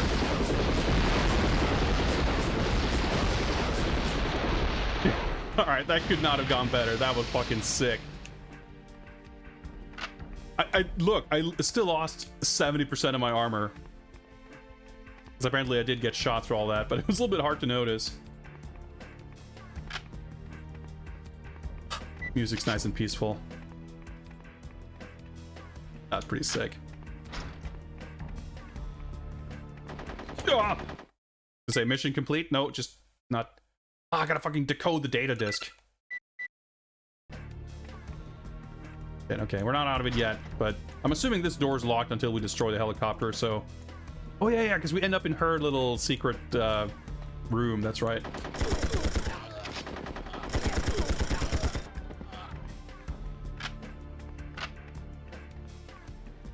But I guess that's right here, yeah. Okay, it's just the two enemies. That freaked me out for a little bit. Finally back at the lab. Alright, so we got 3 more lives. That's, This new decryption software should work. Oh, yeah. Oh, I forgot this part.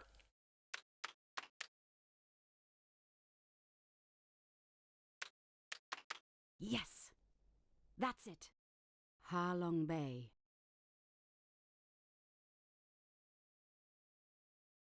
Alright. That went about as well as we could have expected, and we got that little secret. Yeah, so the way it works, that might not have been super obvious just looking at it.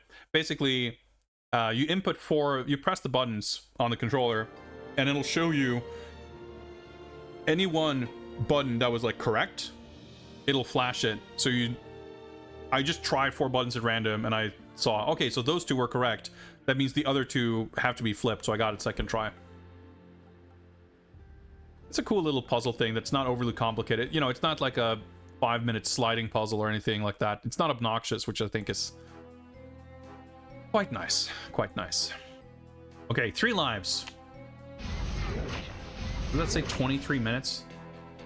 Pretty long level. But, you know, think about it. This stage, how many deaths did we take? I don't think we took more than 2, 3 at most. So, if this level is on a similar level of difficulty, and we can get 1 more 1-up, we should be totally fine. If it's a little harder, then we just might have to do a few attempts, but I strongly doubt that we'll have to actually go back and try to get... Because, I guess, we took deaths in both these stages, but it kind of came down to luck. Or all 3 of these, I suppose. So I reckon... Like, we're at 7 lives here, and we're at 3 here. It's kind of a crapshoot that, you know, trying to go through any of these levels and get through them with fewer deaths, so I'm not inclined to really go back that far. I mean, I don't feel inclined to go back at all. 3 lives over 0 is still a vast improvement, so I'm feeling pretty good. Sliding puzzles like in James Bond Jr. James Bond Jr. had a few different types of puzzles, as I recall. None of them great. Anyway, we've been going for a while, and it is time to take a short break before we head into the final mission. But I'm feeling pretty good about it, because we did a couple of attempts at 0 lives to try to see if we could push just a little bit further and see if we can like reach a point where we get an armor or a 1-up or something. It's gonna feel nice to just, relative to that, be able to play fairly stress-free, because like these past few levels have been a little bit stressful because I've felt a lot of pressure to actually do well, to make sure that we get through them with more lives. But here it's like, you know, we can finish this level with 0 lives and that's fine. And no matter how you slice it, we're in a much better position than last time, so I'm feeling pretty relaxed at this point. But nevertheless, I shall take a short break, And when I return, we will engage with the final mission, Stealth Boat, Along Bay. But yeah, I'll see you guys in just a little bit.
All right. I'm back.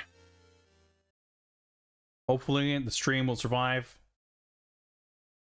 I don't know if it's Mendefin. I don't know if it's something gets broken, but I've had a worrisome amount of weird hiccups and freezes and issues, and it's frankly deeply unsettling. This is like not an old PC. It shouldn't be having problems. But hopefully we can at least get through this. Let's get some game audio back. And let's do this, shall we? We're back on board.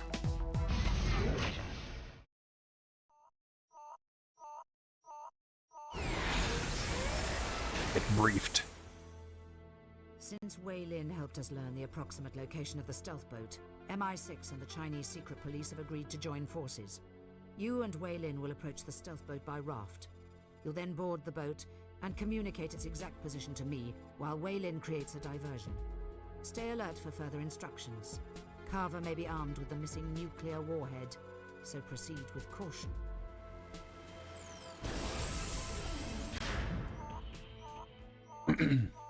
So, I mentioned this last time also, but in the movie, you know, Gupta's there, right? And we have Stamper, the henchman, who has not had any kind of presence in the game whatsoever, with whom Bond kind of has the big fight. Because obviously Carver isn't really a physical match for Bond, right? So we'll see how this plays out here. See if you can find the engine room and stop this boat. I know what to do. Right, I'll look for a communications terminal and relay our position. James, be careful.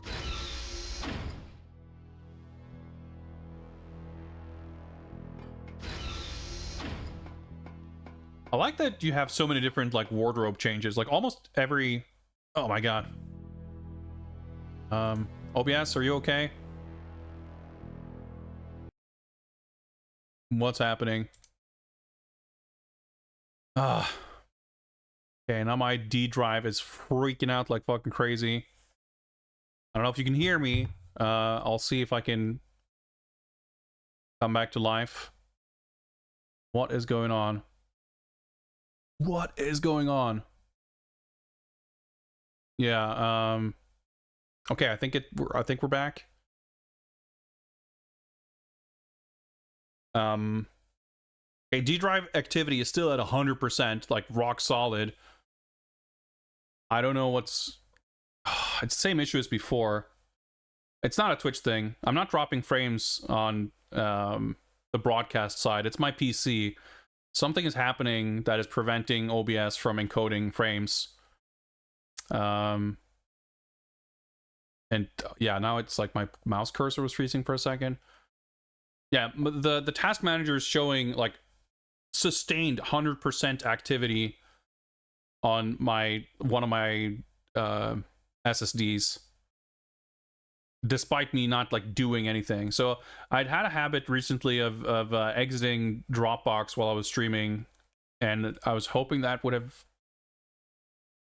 It's fucked up. Like looking at the graph, it's like staying at 100%. Usually it like calms down after a while, but now it's just not. But it's not like, I don't know, something is happening that is like overloading the GPU video encoding stuff. But right now the encoding is like back to normal, but the disk usage is still fucked up. I wish I could find a way to I need to research this and Google it or something, because I don't know if I can find some kind of way to troubleshoot or figure out what's even happening, what's causing this. And again, it's not like some weird old drive that's dying or something. It's a, you know... Okay, now we're going... Okay, finally, now. Dude, that was like a sustained 3 to 4 minutes. Like, there's no writing, there's no reading. Like, nothing is happening on the D drive necessarily, but it's still, like... active time just goes up. Like, it's processing read or write requests, apparently, at 100% capacity, even though there's no reading or writing happening. Maybe I got some cyber computer virus or something. I have no fucking clue. It's extremely annoying though, because I have like no control over it. I can see that it's happening, and at that point, like, well, okay, whatever. Luckily, it didn't interrupt us at a crucial moment right now, but it's frustrating. But it sounds, from you guys at least, like when this is happening, audio is still coming through. So that's good at least. Oh, this shit pisses me off. Anyway, let's try to finish this game before it happens again. Actually, let's look at our objectives. Contact M via comm link, and I think we got that far previously. We need to collect colored keys to get through doorways, I remember. And then we need to find a missile panel. Stop missile launch. I had an SSD that did that and needing a firmware update. That's actually a great call. You know what? I'm gonna literally make a note. I'm gonna write a note. The firmware update. Because that's definitely not something I've done. But yeah, I mean, I got this PC back in what, like January? Well, I bought parts over a few months last year, and then I built it in, I think, January. So like, it should be holding up, right? It shouldn't be falling apart within less than a year. I don't know, it's just really stressing me out because the idea of having to troubleshoot hardware or reinstalling stuff, or like, I just don't want to have to deal with it. But trying to do a firmware update is a, you know, pretty easy thing to do. So hopefully if that can solve something, that'd be nice. Like, I would like to not have to replace my because there are like M2 drives that I would have to like basically disassemble the entire PC to access. Anyway, let's not think too much about that, but get back to the action. But yeah, thanks, Maroon. I appreciate the input. That's definitely something I'll look into. Yeah, so Bond has his new gun. That's pretty sick. It's Walther P99. So I didn't like the I said that I didn't like the Saigon stage because it's all like corridors basically, but I guess it's not so bad of a thing because this stage is even more corridors, and it's like, well, at least that means aiming is like less of a problem. I think we can actually stealth a dude here, if memory serves. Yeah.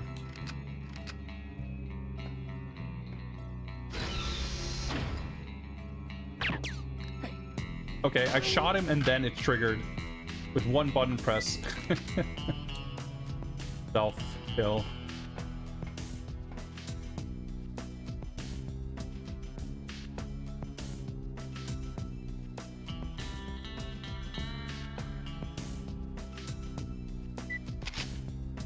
The thing is, like, I'm better off having this weapon equipped, because if I will have stealth opportunities, you know, I'll have the stealth opportunities and I can switch back to the pistol.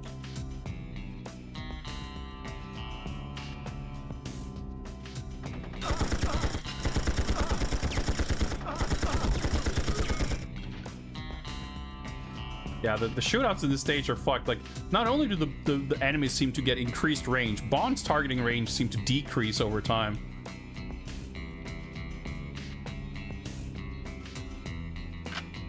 Messed up.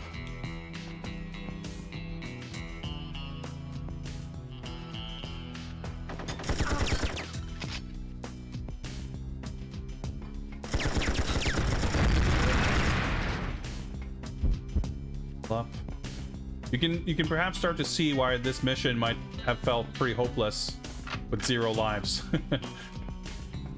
Because it's all about like whether you can survive long enough to get an armor, you know. Neo Freeman, Mike, greetings. Did I pick up the key? I never noticed. I panicked. I could have stealthed him, but that's fine. It didn't hurt us anyway.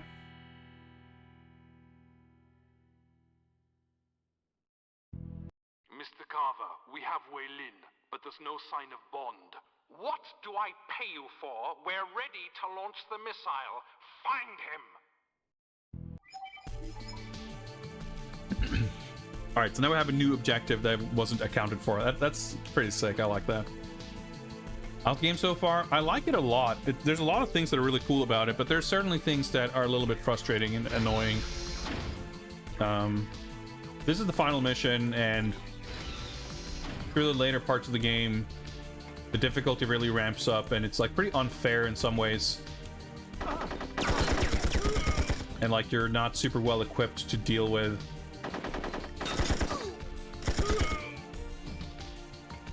certain things. But it's really cool. Like the levels are fun, and it's like it's well paced, it's brisk and snappy. There's cool little moments and scenes that play out in pretty neat ways.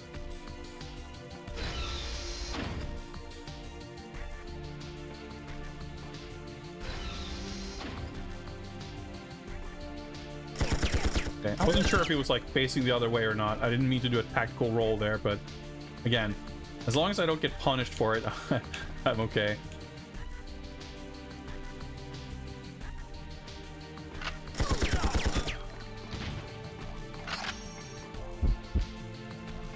Armor. So I think we survived this far last time also. I don't quite recall. Because I remember we made it to some corner you have to shoot, and there's these like big tanks that explode.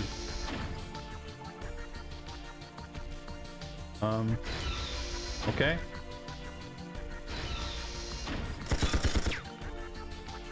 Person just runs away. Yeah, there's like very gracious auto aim and auto targeting, but it doesn't always work very well. Yeah, so much for that armor. I mean, it helped us, but there's no checkpoints, but the levels are mostly very short. Like the last few are longer, but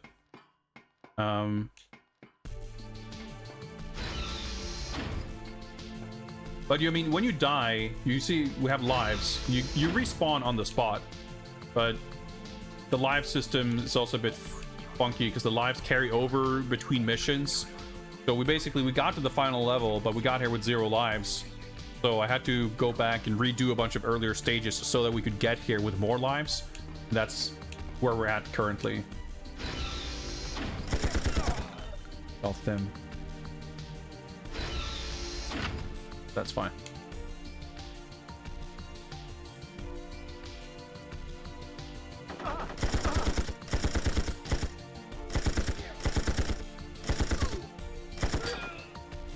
Collision a bit weird, but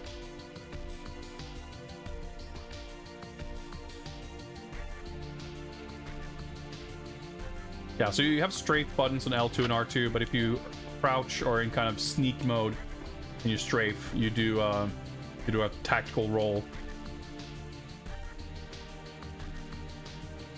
Yeah, so I want to say that there's dudes. Oh shit, I didn't mean to do that. That was sick. Blew himself up. Okay, those might be literally the 2 dudes that killed us every time last time. We did like 3 attempts with the 0 lives. Yeah, I'm pretty sure I don't quite recognize this part, so yeah, I think we're at a PB, and we didn't even take a death yet. I mean, in fact, still had a med kit left. I could be misremembering, of course, but do this to reload.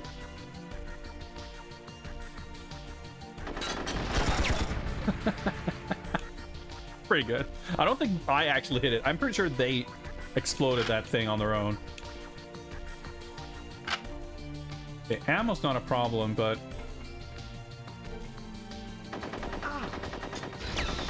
shit, I didn't mean to open that. That's probably dangerous. Okay, good thing he did the roll there, because they're actually quite vulnerable and they can't shoot during the roll. The same goes for you, though. Cell 37 AC. That sounds like a place where you might keep a prisoner.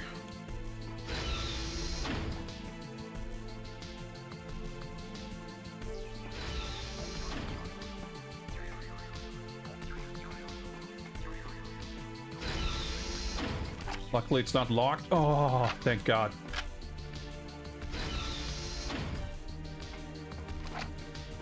See, this is the room. See, we survived this far. And if we'd made it this far, with even with 0 lives, all of a sudden, you know, you can heal up. You got full heavy armor. Like, it's a pretty... Yeah, it makes a pretty big difference. So we're actually doing pretty great. There he is. Damn. Oh, okay. Oh, there he is.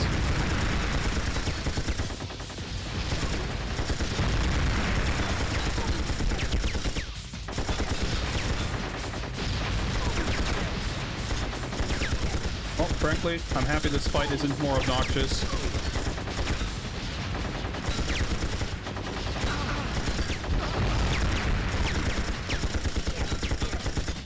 It's about to die. Got him. Sick.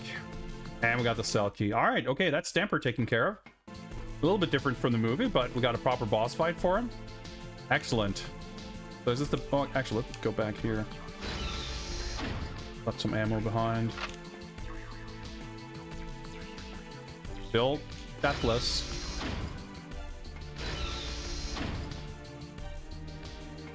Yeah, that looks like a cell. Did I just... I saw something in the corner of my eye and I thought it was a person. There she is. There's a life. We got... Oh yeah, like, never use this weapon, basically.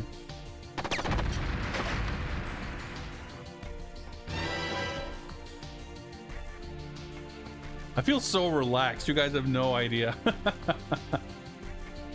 Yeah, the door squeeze is pretty good. You're not such a bad agent after all. I found this key. You might need it. Thanks. Make your way back to the engine room to stop the boat, and this time try not to get captured. I'm gonna find Carver. Got it. Meet you at the raft. Don't need to be so snippy, James. But dude, it's so funny, you know, if I had just gotten through that hallway a little bit better that other time, I could have gotten to that armor room and all the medkits and everything and gotten to the boss fight, kill them, get the 1-up, and I could have been here with 1 extra life, and that could have been enough to get through the rest of the level. I'm pretty sure, given that we've already taken out 1 boss, that 4 lives is going to be plenty for the rest of this. I mean, that's what I tell myself anyway. Oh shit, we did get his grenade launcher. I didn't... Okay, I didn't notice that, but that's sweet. Seems like a little bit of a liability to try and use it, though. Oh yeah, so this... Yeah, that's where we came from. Now... Oh yeah, we didn't go through this door, did we? Or, I mean, yeah, okay. This is the actual door I was thinking of. I remembered seeing a door that said exit. Yeah, so this was probably locked before.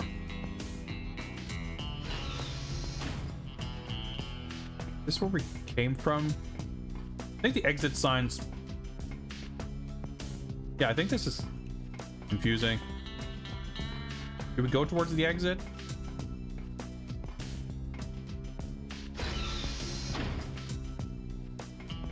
Yeah, because this is where we started the level, right? There's some other door here that we couldn't open before. Oh, shit, that guy gave me a fucking jump scare. Yeah, like this door right here. MCON, missile control, maybe?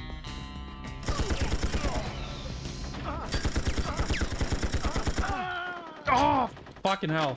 Well, I'm gonna use these medkits sooner or later anyway. Taking death somewhere was probably inevitable. But it was just, again, like the lock-on is just fucking weird in this level for some reason. Dude, it's pretty sick. But yeah. Oh, look at all those medkits.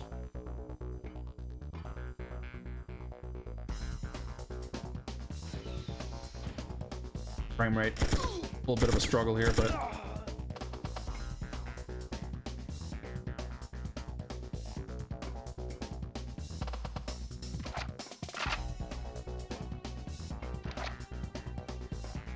Looks like we're loading up for some kind of... I don't think I've ever had full medkits before.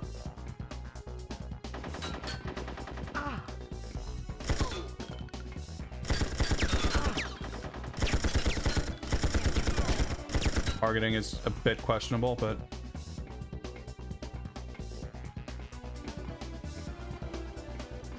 kind of feels like we're gearing up from another boss fight or something here.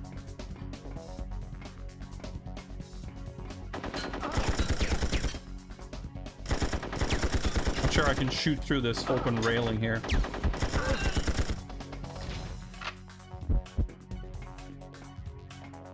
I'm a little scared with the game being this generous with medkits.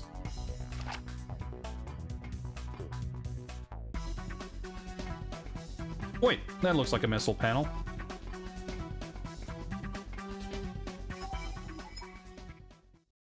Mr. Bond, still trying to write a happy ending? Too bad you're missing the key part of the story. I'm afraid you'll need this to disarm the missile. Carver, you can't win. The British and Chinese navies are closing in as we speak. Your heroic attempts are pathetic. Kill him! Oh no. And defeat Carver. Did he talk to the guys? No, okay, I was gonna say, did he talk to the guys I just killed? But try shooting upwards, James.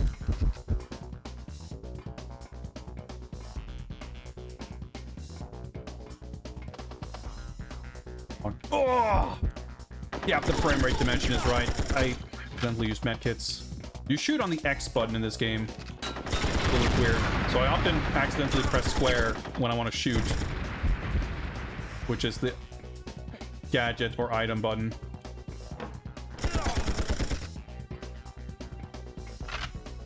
As a result, I often use items when I don't intend to.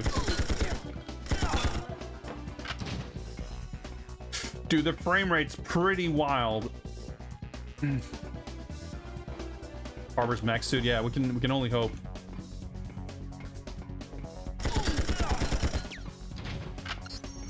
Okay, I got some kind of key card. Missile room key, okay. That was probably that other door that was locked. I do like that we have an objective to defeat Carver, though. That's like promising. Just reload.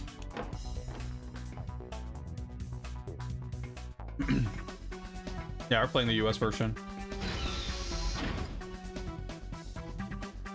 Okay, I'm locking onto someone or something, but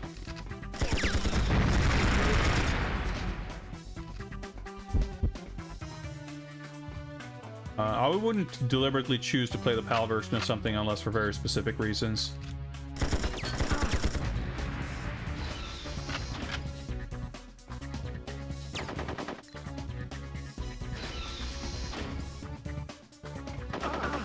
Of course. More medkits in front of us. Like, now the game is like handing out medkits. I wouldn't say like super crazily weirdly frequent, but like about as frequent as I'm using them, which is being a lot more generous than previous levels have been. Whoa, timer something.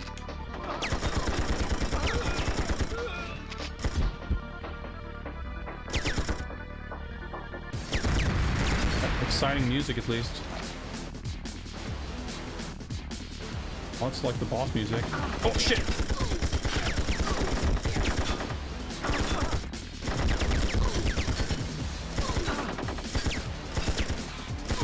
It's pretty good. You know what? I do have this.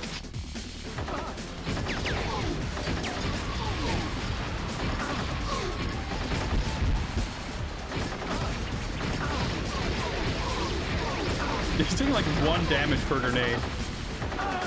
That's okay, I can take a death.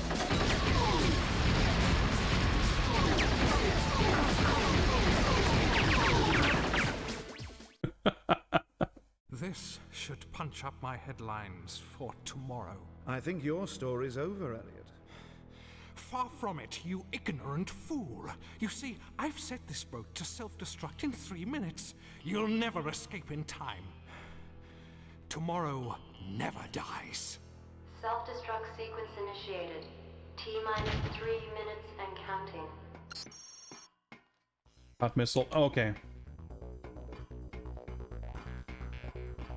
We gotta stop the missile launch. Oh, dude. Always.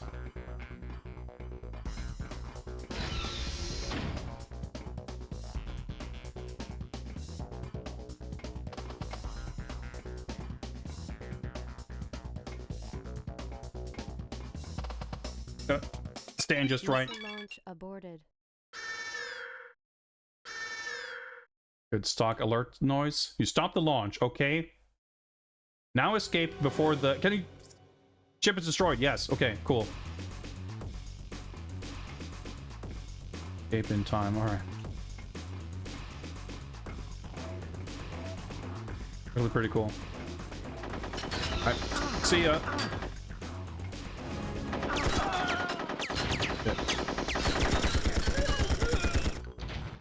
Oh, I'm glad we have a few more lives here. Wait.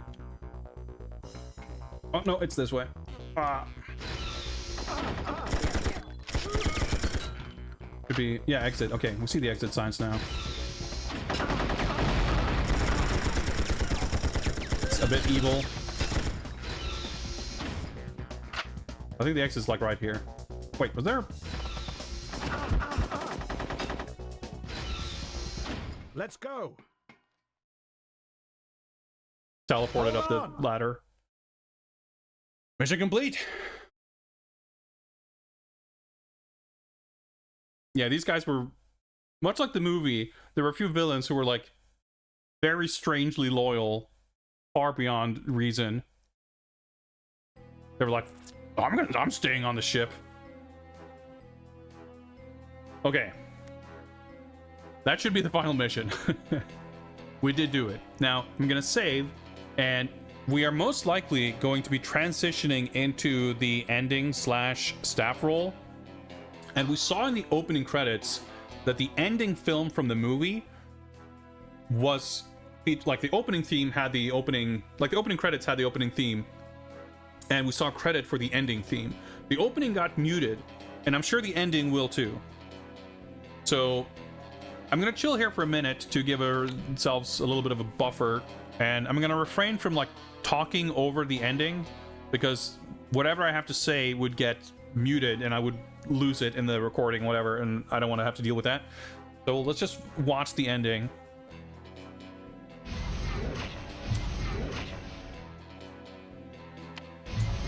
Ah, satisfying. Well, we'll see Itinerant Soldier. We might be getting to those right now. Or not.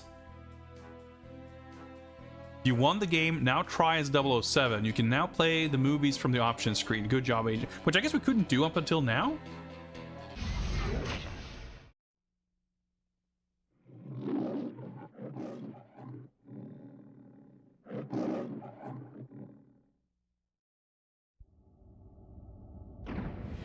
Okay, so I guess you have to finish it on 007 difficulty to get the ending? That's pretty messed up if that's the case. Tommy Tellerico Studio. Unless, let's go into the movies menu and see. Because I can tell you, we're not doing all of that over again on a higher difficulty.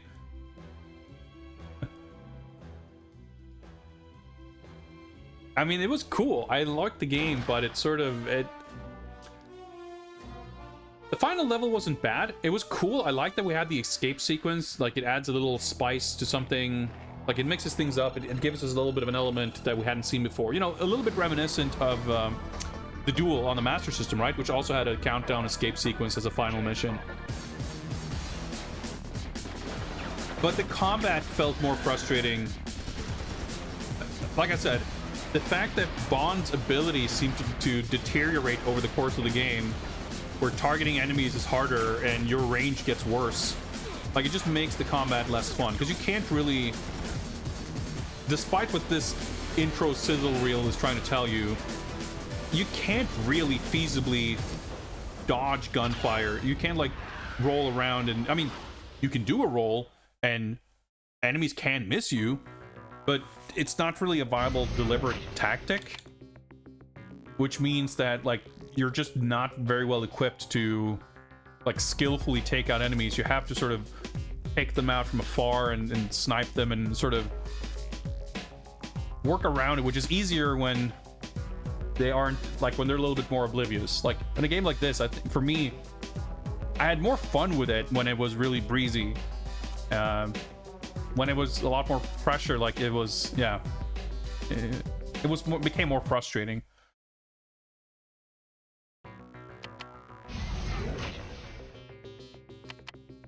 Right, so this isn't even a menu.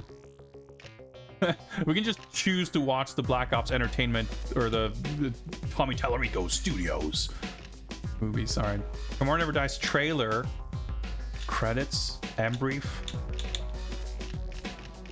White M brief 1, 2, 3, 11, 4, 5, and what?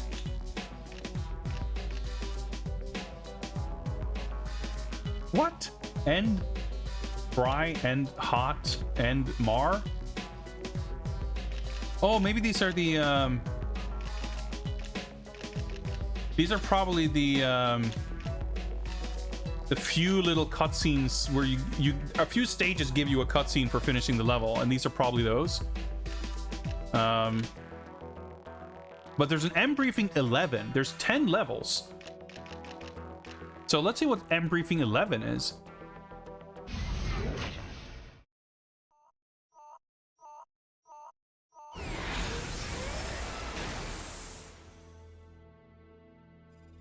.007. International techno-terrorist Henry Gupta was spotted entering the Tomorrow printing press with a large secure briefcase. We're almost certain the briefcase contains the missing GPS encoder that was used to track and manipulate our satellites. Your mission is to infiltrate the printing press and recover the encoder. So this is just the printing press level intro. Security systems. Just Johnny, thanks for the follow. Okay, let me check. Maybe the numbers just didn't add up. Maybe there was another number missing. Because I'm assuming these are literally just file names on the disk. So there's M briefing 1, 2, 3, 11, 4, 5, 6, 7. No, there's no 7. Okay, that I guess. I mean, that's not the 7th level, but it's probably, they're probably in order, but the names are not in order. Okay, that explains that, I guess. So I'm gonna guess that this is what I said, like finishing the mission cutscene. So let's see. Yeah. Oh, and printing whatever. That's, yeah. You're in the print shop level, and you finish it, and you get this cutscene. There's like not a lot of FMV, but there's the. Wait, hang on. So this is probably the opening credits. That makes sense. So this could be, it says, this is probably just the intro. This is not the movie trailer. Yeah, I figured Father Ass Keeper, we'd be able to find it. Yeah, the game doesn't make it clear, but it would appear to me that probably you have to beat it on 007. I'm gonna go on Game FAQs real quick and see.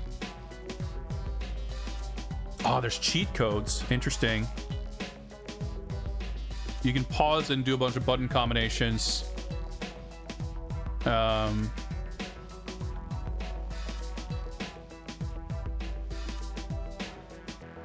Dude, yeah, there's like a million different effects here. Ah, there is a code to unlock all FMVs, so we can just do that.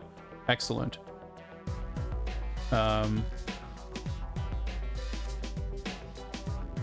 Yeah, it says here, see the ending. In order to unlock the ending FMV, you must beat the game in 007 mode. It's so, that's so weird. But I guess that's like, they did that to make it, you know, to extend the playtime or whatever. But yeah, there's like, there's a debug mode cheat code. There's a editable debug data cheat code, freeze objects, flash mode. Level 6 has lights in start area code, invincibility and no clip. There's like, yeah, awesome cheat codes.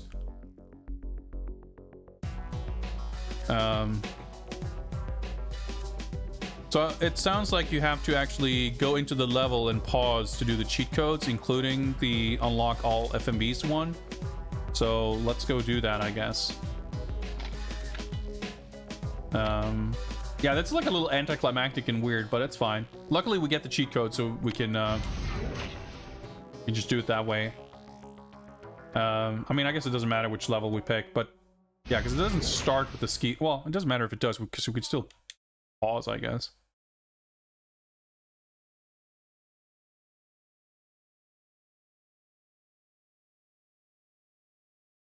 So let's try. So pause and select, circle, circle, and then L1 7 times, looks like.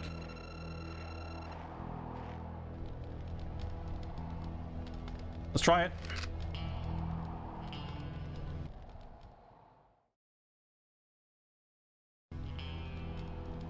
Why did I unpause? Maybe I have to do it faster? Or maybe I completed the code by pressing L1 like 2 times? I'm waiting for the pause animation to finish before I do the code. Maybe I'm supposed to do it immediately. Okay, I could... It didn't unpause. Let's try a code that would have an immediate effect so we can tell if we actually do it correctly. 50 of everything. That sounds good.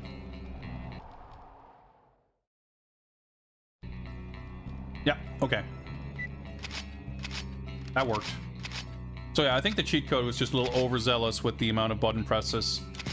Because, yeah, I just pressed the... Yeah, okay. Cheat camera view. This is pretty cool. Oh yeah, cheat camera. Oh, you get like a free cam.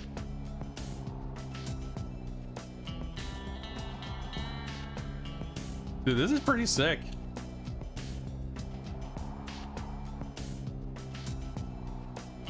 Dude, more games should have this shit. It's a little unwieldy, but pretty fucking cool.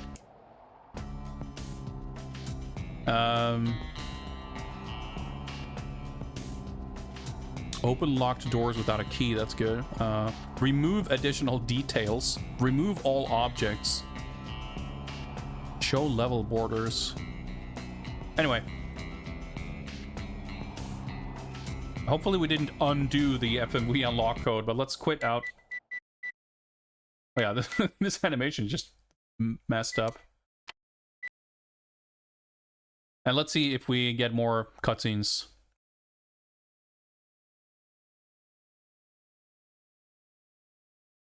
The loading bar always stops at that point, and it, like, freaks me out a little bit. I'm not sure if... I'm a little scared to save, so I'm not going to do that.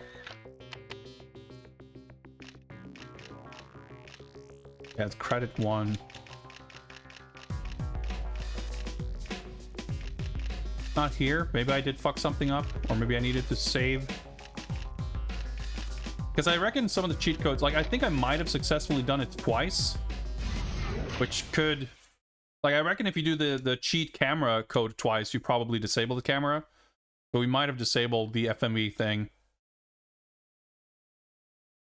Or I just fucked up the input and you need to do it faster or something. There's no chime or noise or anything. So it's a little hard to... Or maybe I would have needed to save, I guess.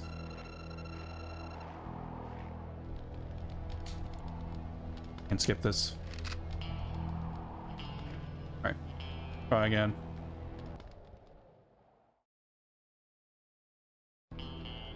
Yeah, so like the speed doesn't... Actually, let's try that.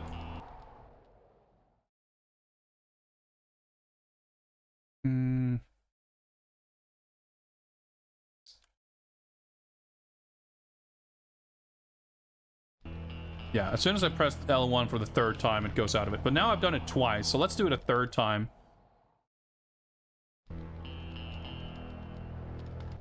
And abort now and see if...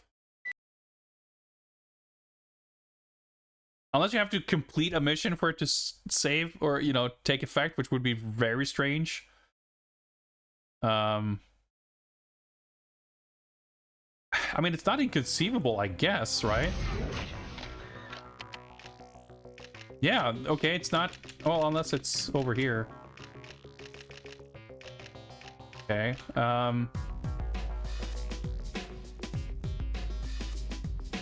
okay, let's try this.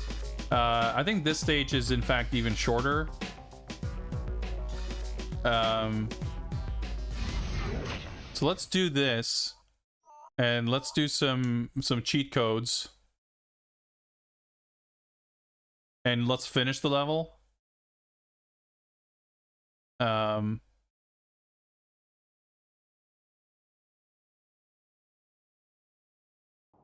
And let's see if you can have it take effect. I could try, I guess. Because according to the way the code's written, I have not once actually done it, like, the whole code. So...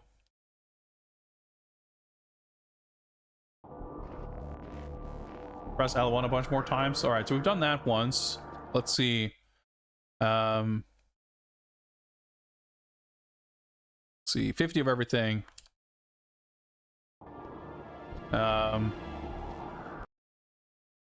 Wait, automatic mission complete. I can just do that. Let me just see if there's something else we want to try. Well, let's just do that then.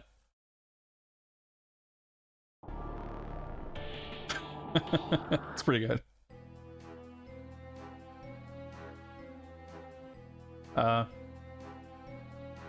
Okay, there we go. I was a little worried there for a second.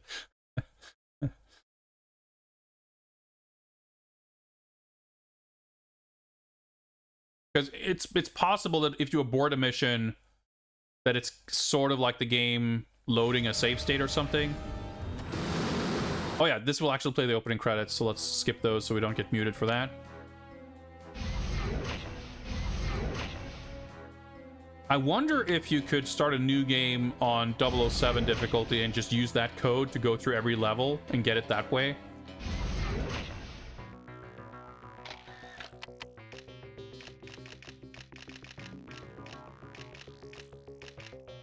Because we still don't have it. Maybe I did the code wrong. I mean, that should be quick enough, right? So let's try... Because I don't get to... There's no, like... Yeah, I have to start a new game. This is... Even with cheat codes, and this is so difficult. Let's do 007 difficulty. And we'll...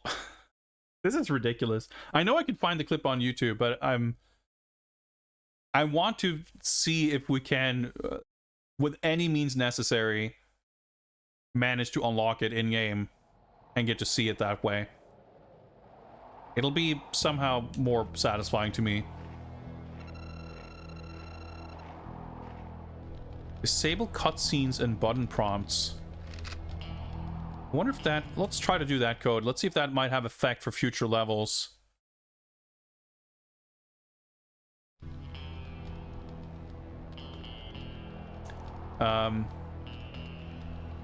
Yeah, it could... Well, there is a cheat code for unlocking every movie, right? So... that one shouldn't... Like... the cheat code to give you all the movies shouldn't prevent you from... getting all the movies if you don't have, if you've used cheats. But it could be because I'm on a save file where we're playing normal mode, you can't unlock it or something. So I did the unlock all FMVs code as well.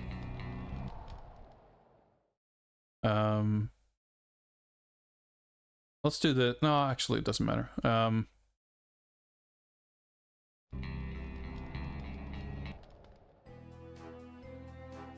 Doesn't disable this cutscene. I mean, disable cutscene, what does that even mean?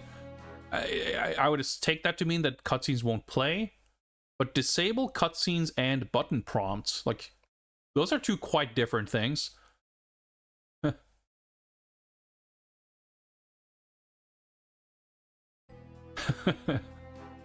We got 7,670 points, which isn't bad.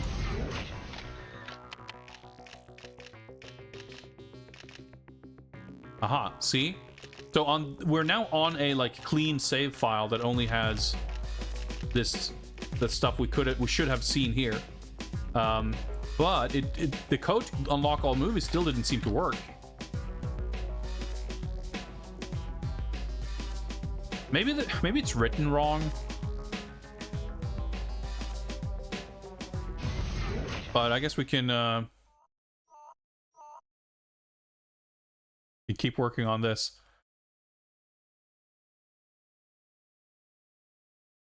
I'm gonna look up and see if I can find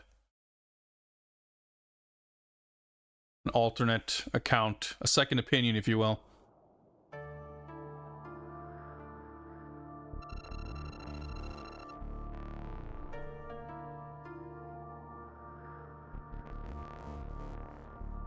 Looking at another page, and this one doesn't seem to have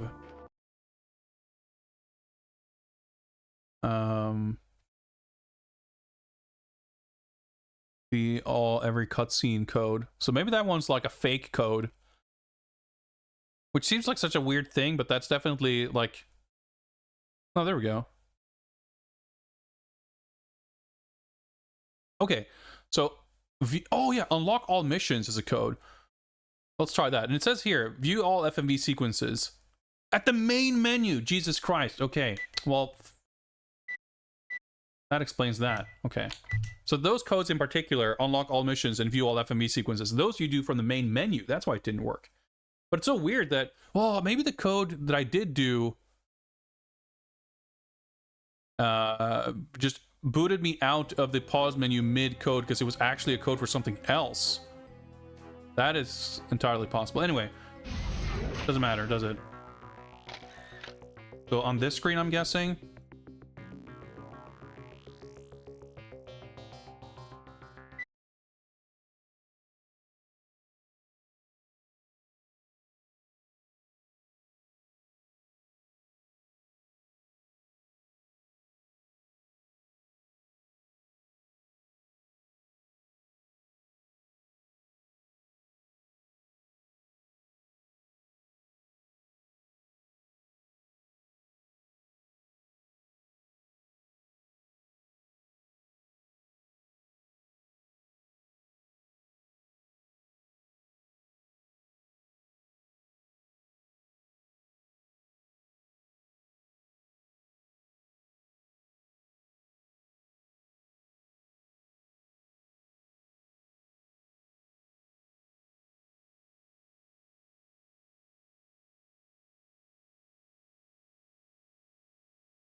there were a few bits and pieces from levels that had things like positioned slightly differently. There was one part with the helicopter in the snowy base where there was this big like anchor cistern thing that wasn't there in the final game.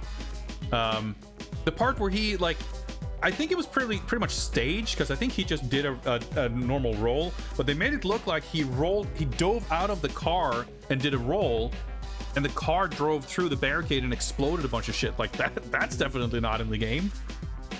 And then the end of the Carver Tower stage, you saw Bond and Wei Lin run out together. In the final game, you shoot the window, and then you run out, and then it sort of cuts to the scene of her standing there on the rooftop waiting for James, and he gets there and they both like tumble over the edge, and that's it. But the other part is that in that scene in the credits, or the ending, whatever, you saw bright blue sky. It's during the daytime and you can see the sky, but in the final game, and I commented on this last time, it's nighttime. And I mentioned that because in that level, first of all, in the movie, it takes place during the day. But that part when you're on the outside, you're on the rooftop, part of why that feels a little awkward, it doesn't give you that good outdoorsy rooftop vibe, is because there's like this black skybox. You don't see the sky. And that was so like very noticeable to me, both because it's kind of weird, but also because it's it's a change from the film. So it's very fascinating to see that there was a version at one point where you did have the blue sky.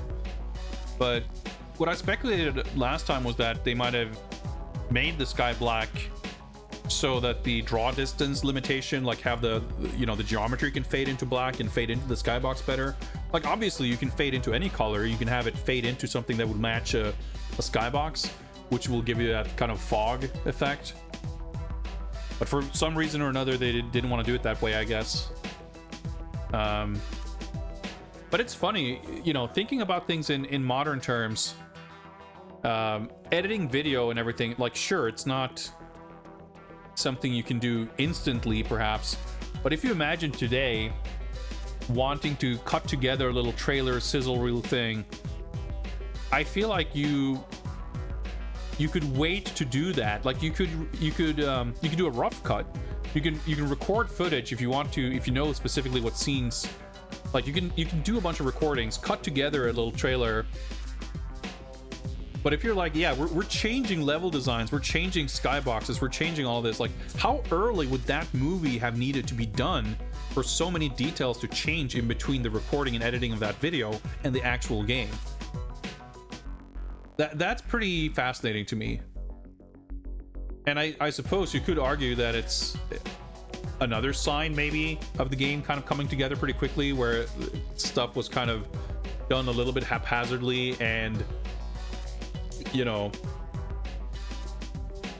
care wasn't taken to make sure that the video represents the actual game. Like it's not a big deal, of course. If anything, it's like a fun little Easter egg almost of getting to see a glimpse of something that didn't make the final cut. But it strikes me as a little peculiar. It's one thing if you cut together marketing material and stuff. Obviously you do that before the project's completed, but for something that is literally shown at the end of the game, it's a little funny. But there we have it. Yeah, a very odd kind of end to it, with the the ending only being available on the higher difficulty, and us having to do a bunch of cheat codes and struggling to achieve the cheat codes in order to get it. A little bit weird, but I'm glad we got to see it. Golly G, what's up? Never played this one. Only World Is Not Enough. Is Tomorrow Never Dies more fun? Well, I wouldn't be able to tell you because I have not played any of the The World Is Not Enough games, so I have no frame of reference. I like this game, and I think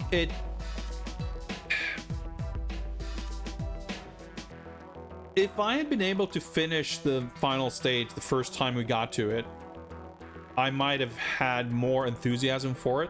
Like, I do like it. I have enthusiasm for it, but it's taken a hit by like having to redo a bunch of levels, and then the anticlimactic ending, and then having to futz around with the cheat codes, and then we get to see the ending. And the ending movie, it's cool that they used the song, but I was expecting something a little more cinematic. I wasn't expecting another sizzle reel of in-game footage.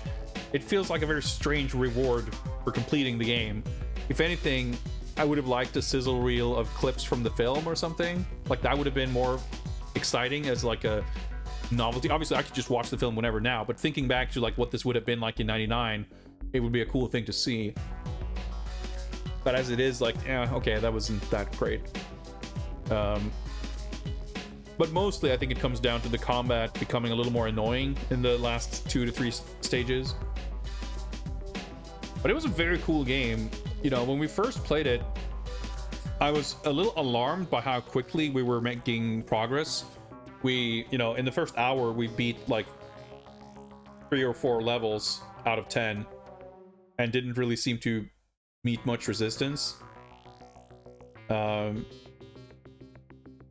there were a lot of cool little moments, and I think they did a pretty dang good job of like recreating scenes and moments from the film.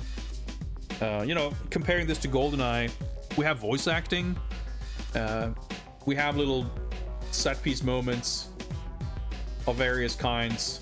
We had the skiing and the driving, like multiple game modes. I definitely think, aside from like annoyances with how they executed certain things and what happens with the combat, if there's one big failing of this game, in my opinion, it's that it does not feature the marquee action sequence of the film, which is the motorcycle chase. And there's this whole little bit of Wei Lin like fighting dudes. They do fight a helicopter in the film, but on motorcycle. Like, I understand that creating a motorcycle sequence that plays decently, and especially if you try to involve a boss fight into it, that's no small task. You know, that's very complex for something that would be like 10 minutes in the game. But that scene is very conspicuously absent. Like, I feel like if I'm asked to make a game based on Tomorrow Never Dies, that scene is where my game concept would begin. Like, getting that scene right would be, for me, like the key to making a cool game. So for it to be completely absent is disappointing. I won't say that it's baffling, because again, we saw that clip of Desmond Llewellyn, you know, shilling, talking about the game coming out in 98, talking about the game starts when the movie ends. Like, the game was originally supposed to be like a sequel to the movie with brand new missions, and clearly by the time the game came out in late 1999, that's no longer what it was. So something must have happened. They kind of must have scrapped and redid a bunch of the game. Like, I'm sure the gameplay mechanics and everything could have remained the same, but knowing what I know about game development, I really cannot eliminate the possibility that they literally scrapped everything and kind of restarted with a new idea, and like, all right, fuck it, let's just do the movie then. This is pure speculation, I don't know, but yeah, the remote, like, they put the car in the game. They even licensed the BMW stuff. You have Q introducing it, but it's very different from the film. And the one scene in the game where you play, you know, the car appears in cutscenes once or twice, but when you actually get to drive it and you play the car part, it's nothing, completely unrelated to the actual car scene in the film, which I don't know that I would make that argument, but I think one could make the argument that that scene is like the second kind of marquee action sequence of the film.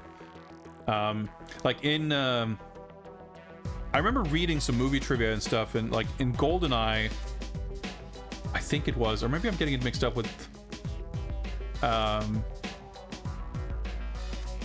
there was something where like the deal, the product placement deal came in so late, or the car itself was so new, they only had like one of them so they couldn't actually use it for stunt sequences because it was like they only had one prop basically, or it was something like that. And it was like, I don't give a shit about cars, so it's something that I wouldn't even notice, but it was like something that people were disappointed with or whatever. So I guess for this movie they made sure to have the car be like a big thing with all the gadgets and the rockets and shit.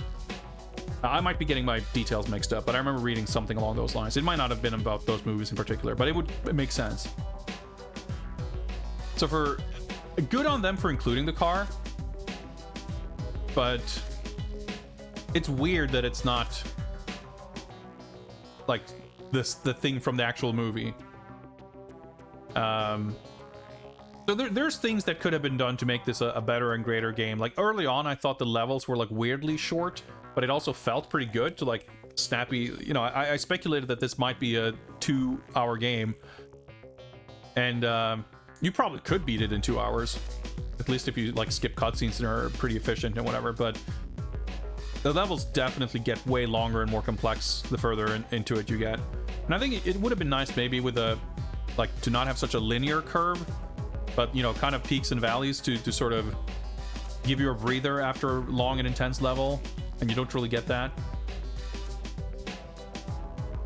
But I think basically, you know, GoldenEye is a game that has a lot of really impressive stuff in it, a lot of really cool stuff, a lot of really satisfying and fun stuff, but it also has a certain amount of tremendously annoying shit. Like the whole stealth and alert system in GoldenEye sucks. Like there's no way to sugarcoat it. Like I think that system sucks. It's so opaque to the player, and it's really frustrating when enemies just keep spawning, and trying to deal with them just makes more enemies spawn. The way it actually works is completely unintuitive and illogical. It's pretty bizarre, and it's fine for systems to be bizarre, but when they directly lead to very frustrating situations, I don't think that's great. I think it's pretty like indefensible. The control level is like a nightmare in 12 different ways. Yeah, and the objectives, a lot of them are kind of, you know, you it's like, oh yeah, plant the modem on the mainframe. It's like, okay, I have a modem in my inventory, but how the fuck am I supposed to recognize what a mainframe is? And it's like you get a single attempt at tossing these 12 polygons onto a different set of polygons, and you might just have to trial and error it to figure out how to actually do the objective. I mean, it's okay. I think it's fair to be lenient on some of the way the game communicates objectives and details and stuff, given that the whole system is very innovative. But it can create frustration, and the difficulty curve is pretty weird in that game. Like, I'm not here to rag on GoldenEye, that's not my point, but my point is, like, that's a game that, in my estimation, has a lot of great stuff in it, but it has a lot of extremely frustrating stuff. And I think this game is similar in some ways, in that when this game is at its best, like when this game is showing its best sort of ideas and concepts, like it's doing fun, cool stuff. It has boss fights, some of which are kind of not great, but the fact that it has them is really cool. I wasn't expecting that. And they are not like a total nuisance. Even that helicopter fight, which seems like it's one of those things that could be terrible, it's pretty cool. Pretty cool. So even if I'm right now a little down on some of the frustrating aspects of this game, at the end of the day, I think it's really cool. And I think it's probably fair to say that it's a bit of an overlooked game. I wouldn't say that it's like, holy shit, I can't believe people don't know how great this is. I think I would have a hard time convincing anyone that's like, oh, you're a fan of GoldenEye, you should definitely play Tomorrow Never Dies. Like, they're quite different, and if someone is a hardcore fan of GoldenEye, this is definitely not a game that scratches the same itch, so I could see someone loving that game and hating this, for sure. And in fact, it may be difficult to imagine someone who doesn't care for GoldenEye but actually really likes this. But even so, you know, GoldenEye casts a long shadow regardless of how you feel about it personally. Like, it's just a very well respected and beloved game, and it's a tough act to follow. And if you especially have sort of development troubles and your game takes longer to come out and like you have to redo the project, etc., etc. I think taking those things into account, it's pretty impressive how decent this game even ended up. Yeah, Perfect Dark, like, I think it's fair to say that if you had an N64 and you loved GoldenEye, missing out on this game was probably not that much of a bummer. And then especially when Perfect Dark came out, you're like, yeah, I'm good. You know, I think that probably checks out. And of course you got The World Is Not Enough, which also came out in 2000, which probably didn't satisfy GoldenEye fans either, if I had to guess. At least not. I would have to imagine, given how little we hear about it these days, that it was not regarded as, you know, as good. But I'm excited to find out for myself. So all in all, I think this game was really, really cool. I really enjoyed most of it. But the parts that I didn't enjoy didn't come close to being as spiteful as GoldenEye. I think GoldenEye, even in its most annoying moments, I do like the structure of it. I do like the fact, like, the fact that you have to worry about the lives in this game. Like I said, I think it's not really like cohesive, the design of it. Like, the idea of having limited lives in this game seems a little bit at odds with how it's structured, and it's a weird, like, you know, if you had to do the game in one sitting from beginning to end, it would be a different story. And I'm not saying that would have been better or more enjoyable, but having the lives mechanic work the way it does would at least seem a little more logical in that context. Here it just seems a little bit, yeah, misplaced, sort of. And with GoldenEye, the fact that you can change difficulty levels, like, structurally, I think GoldenEye is a lot more cohesive than this. And none of the frustrations I had with that game really came down to the structure or even really pacing or anything like that. It was just individual missions that were too difficult or too annoying or forced you to play in a certain way that wasn't fun. But I think both games have their merits, and they're both good games, as long as you're willing to deal with some nonsense and are kind of on board and ready for what the game expects of you. But tell you what, guys, we have finished the game, and we do have a little bit of time to spare, not as much as I thought we might, but enough to do some spreadsheet documentation.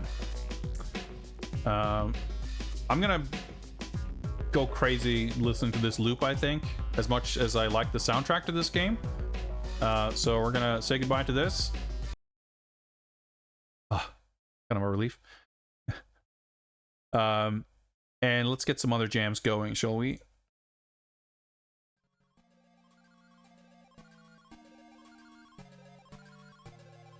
Okay, let's see. Give me a second here. I guess we can do this.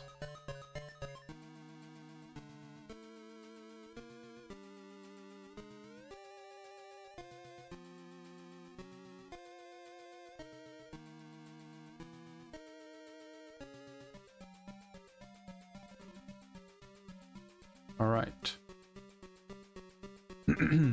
Let's do this. All right, we're not in the 1 year anniversary special, but we'll just leave that on screen. That'll work. And all right. Oh yeah, okay.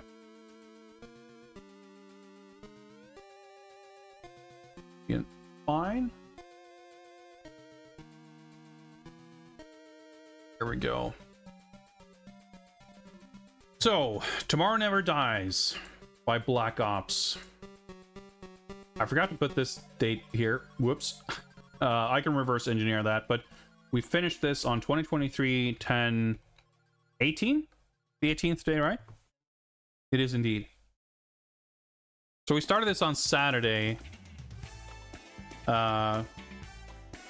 which would be the 14th. Because, yeah, it was Friday the 13th. And we finished it in 5:44:02. Mission status completed.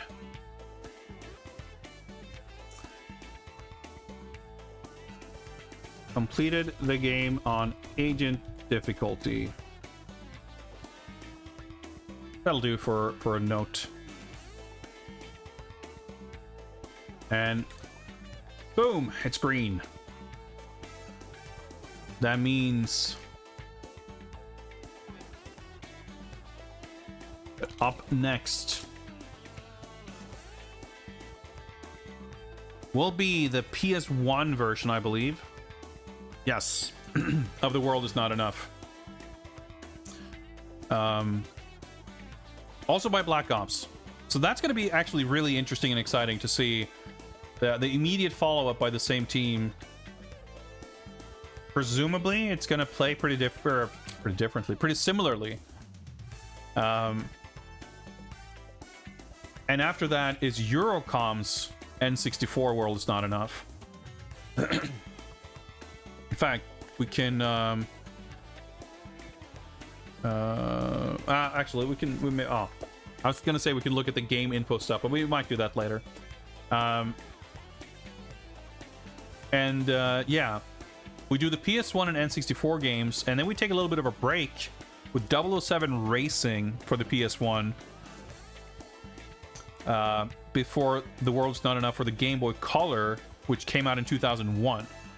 So we're doing these chronologically, more or less, which means that 007 Racing does squeak in there. Man, this was, we did GoldenEye on N64, and then this on PS1, and then there's 2 more PS1 games and 1 N64 game, which, I mean, come to think of it, I guess 3 PS1 bonds and 2 N64 bonds is not some shockingly weird short list. But after that, we're off to Xbox and PS2, and yeah, I think we're gonna be entering a pretty exciting era. Because I remember Nightfire, the Xbox version I had back in the day, and I remember really liking it. I know that Agent Under Fire is also one that is fairly fondly remembered. I've never played the PC version of Nightfire, but I'm curious to see what that's like. And then we get into all these the Java phone games and shit. But yeah, with the exception of Rogue Agent, which is pretty infamous for being a bad game, I don't think any of the PS2 or Xbox games are considered bad. And there's quite a few of those. So there's Agent Under Fire, Nightfire, Everything or Nothing, which we might be playing the PS2 version, because I actually have a physical copy of the Japanese PS2 version of that. We'll see. When I made this Platinum document, I was assuming we'd play the Xbox version. Then there's Rogue Agent, From Russia with Love, and then Quantum of Solace. That's 6 games for that console generation. Which I guess, there's 5 games for the PS1 and N64, so that's about the same. But yeah, I'm very excited to be able to do this head-to-head comparison of the N64 and PS1 World's Not Enough games. But we'll get like a few other repeats of that. But mostly, because most of the games after this point aren't directly based on the movie, so we won't quite get that experience. But we do get 4 separate Quantum of Solace games, which I believe, at least the kind of main one, the Treyarch game, actually covers both Casino Royale and Quantum of Solace.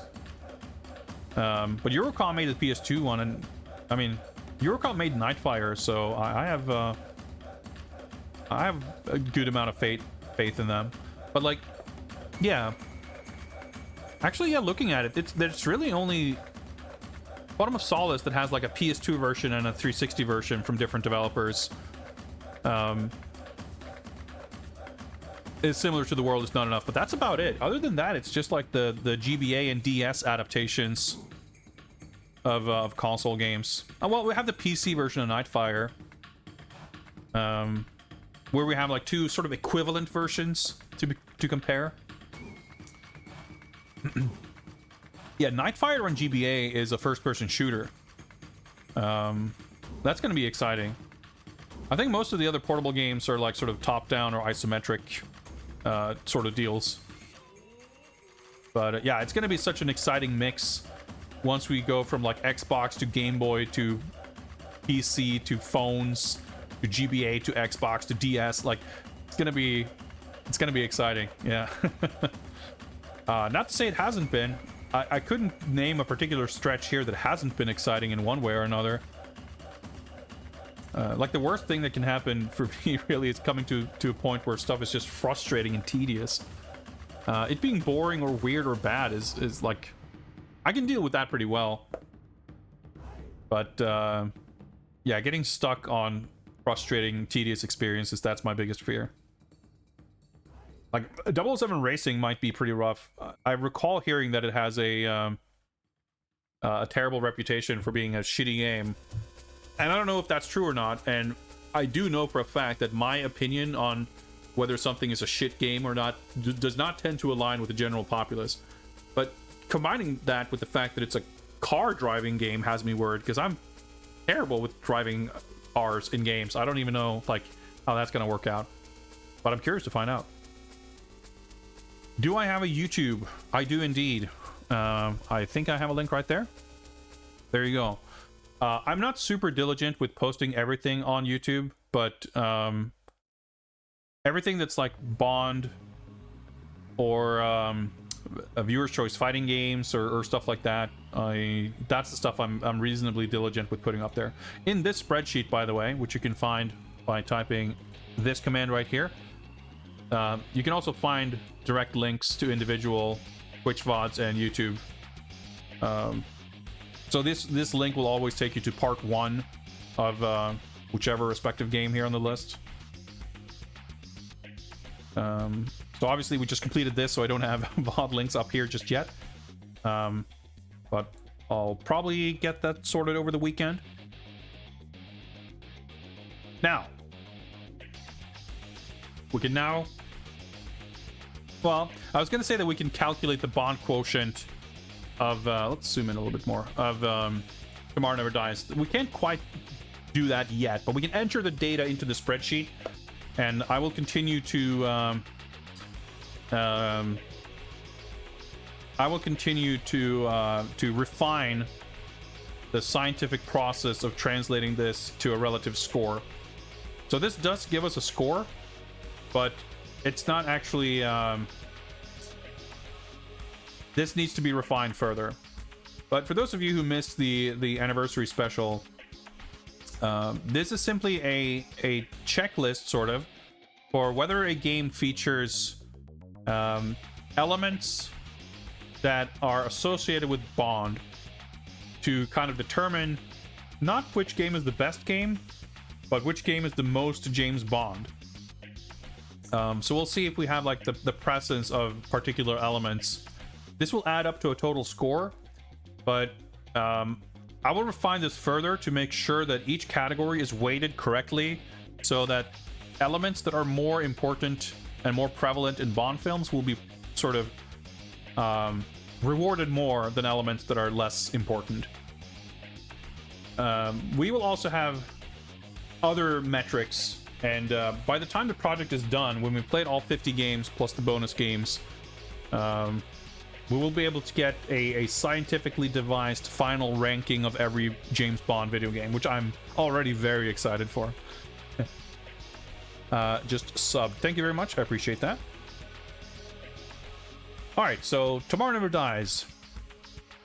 Basically, the way this works for now is if it features an element, it gets a 1. If there's some kind of caveat or asterisk, or it sort of features something, we can give it a half point. And that math or sort of range of score we can give something, that's also something that, like, every single thing about this is sort of subject to change and to refinement.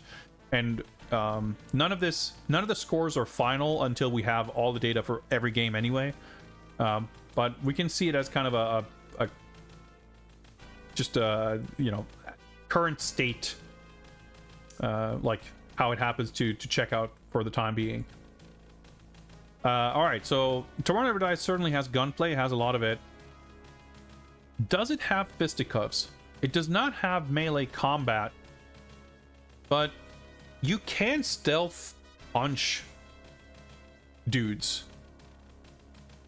I'm trying to remember if there's like any brawling or melee combat happening in any of the cutscenes or something like that. But I'm willing to give it a half point for the stealth knockouts.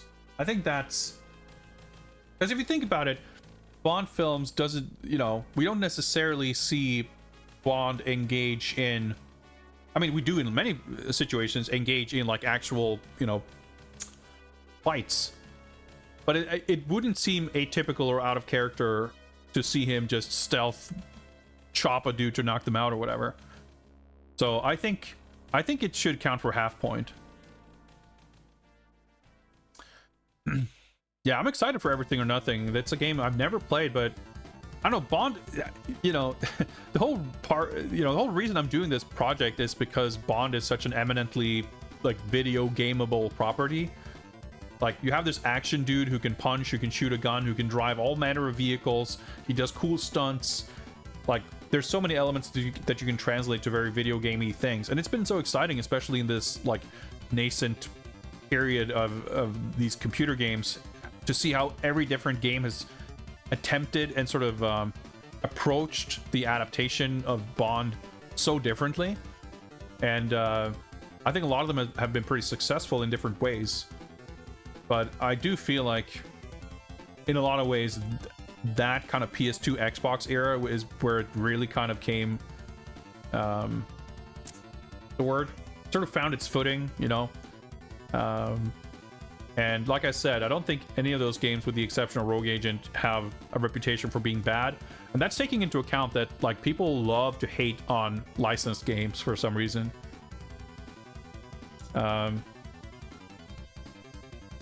So, and I've played Nightfire, but that's like the only one I've played. I played a little bit of GoldenEye, but I definitely hadn't played it through from beginning to end. So, I mean, with a very few exceptions, this entire list is all like first time experiences for me.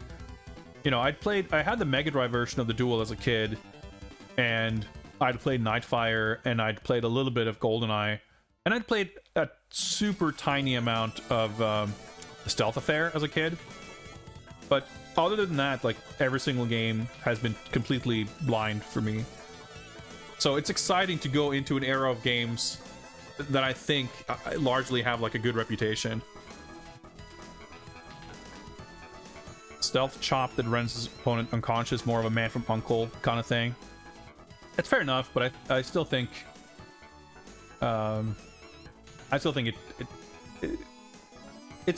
it should count, considering we've had games where Bond is absolutely incapable of dealing with enemies when he's unarmed. I remember there are parts in... There's at least one part in Tomorrow Never Dies where you get like kidnapped or something, like in the radio broadcast whatever center, the launch party Germany level, where I believe there's a section where you don't have any weapons, and I don't think you can actually like punch or kick or something. You have like a weird hand icon for your weapon select thing, but you still have to collect a gun before you can actually shoot them, I think. But even so, like, there is some physical punching going on. There are definitely gadgets. There is driving car. I'll say driving other, because I think the plane counts. Keep in mind, this doesn't necessarily have to be gameplay, but there's a part in this game where Bond, well, you as a player, you finish a level by climbing into this fighter jet. You get to fire the gun while the jet sort of spins around and taxis or whatever. and then he takes off in the plane. Like, that's a scene from the film that is a scene in the game, so that counts. We get car gadgets this time around. We haven't had a lot of those, actually. We have those in, like, the text adventure games, but that's, the one game that's, like, mostly driving. So we're off to a pretty strong start here. No zeros yet. Charm and Smarm, for sure. There's even, the scene where he gets slapped by Terry Hatcher. It's in the game. So drinking / alcohol, there's not really any reference to anything like that, is there? Like, we don't really get to see the characters interact in sort of a non-hostile situation. Like, you go into a hotel bar, you talk to a bartender, who then proceeds to draw a gun and start trying to kill you, and that's about as close as we get, I think. So this one I'm gonna say is a 0. There are definitely stunts. In fact, if we could reward more than 1 point in the category, I think this is one of those that would warrant more than a 1. Because this game actually rewards you style points for doing tricks while jumping on a pair of skis. That's stunts as a gameplay mechanic that is rewarded with points. But then on top of that, of course, we have the parachute. You ski off this cliff and you activate your your British flag parachute. There's an implied stunt when Bond and Wei Lin jump over the edge of the building, because in the movie they're handcuffed and they jump over and they like grab onto this banister that sort of rips and they fall down. Like, that's a huge stunt, but that's not in the game, so I wouldn't count that. But there's enough stuff here. Hard to remember. No real car stunts or anything though. Like, you don't jump off of ramps or anything. But gambling, nothing really. There's definite globetrotting. You go to the Swiss Alps, Hokkaido, Saigon, Germany. Like, you're all over the place. We get M briefings frequently. We get an in-person Q briefing. There's a pair of soldiers playing cards in one of the levels. That's true. But I don't think that really... I mean, it doesn't... I don't think it captures the essence of what this element is meant to represent. It's more about the high-rolling casino type of experience. That's a great shout, though. It's like, could be a 0.1 maybe. But it's also barely perceptible. Like, I know what you're talking about, but I'm trying to remember it, like, and trying to figure out how much of that scene was in my head. Like, specifically the fact that they're playing cards. Like, they sit at a table, and I guess, like, are there cards? Do we just infer? Maybe we infer that they're drinking alcohol as well, but I don't know. I'm still gonna say that's a 0. Like, as far as what I think this represents, it's not really about there being thugs playing cards. And I'm assuming you know, didn't bring it up as a serious suggestion, but I think it's good. Like, I can't remember every single detail, so it's always worth bringing stuff up in case I missed it or forgotten about it. And I'm just kind of, I'm not defending anything so much as just explaining my reasoning, and I'm trying to apply the same standards to every game. So it's good that you're keeping me honest. There were cards on the table. Okay, yeah. Like, I seem to remember, because when you just said it, it's like I remember that being a thing, so it can't have been entirely my imagination, but I don't remember exactly what kind of details they showed. I killed tomorrow, even though the movie said it can't die. Yeah, they said the thing, man. Well, it's like, that could be a category. They said the thing, but I don't know how often that happens in the films. It's like one of those things, like, if it happens in 2 movies, then I don't know if it should count. Like, I wouldn't think of that. It's funny and it's good, and it's not a line in this actual movie, by the way. So perhaps worth keeping in mind. One thing I thought about though is, in fact, I'm gonna add this now. See where we. Yeah, okay, let's just do this. So Q branch. We kind of get to see Wei Lin's own Q branch lab very, very briefly. But Q standing next to a little carport in the Swiss Alps, I don't think counts as like a Q branch representation.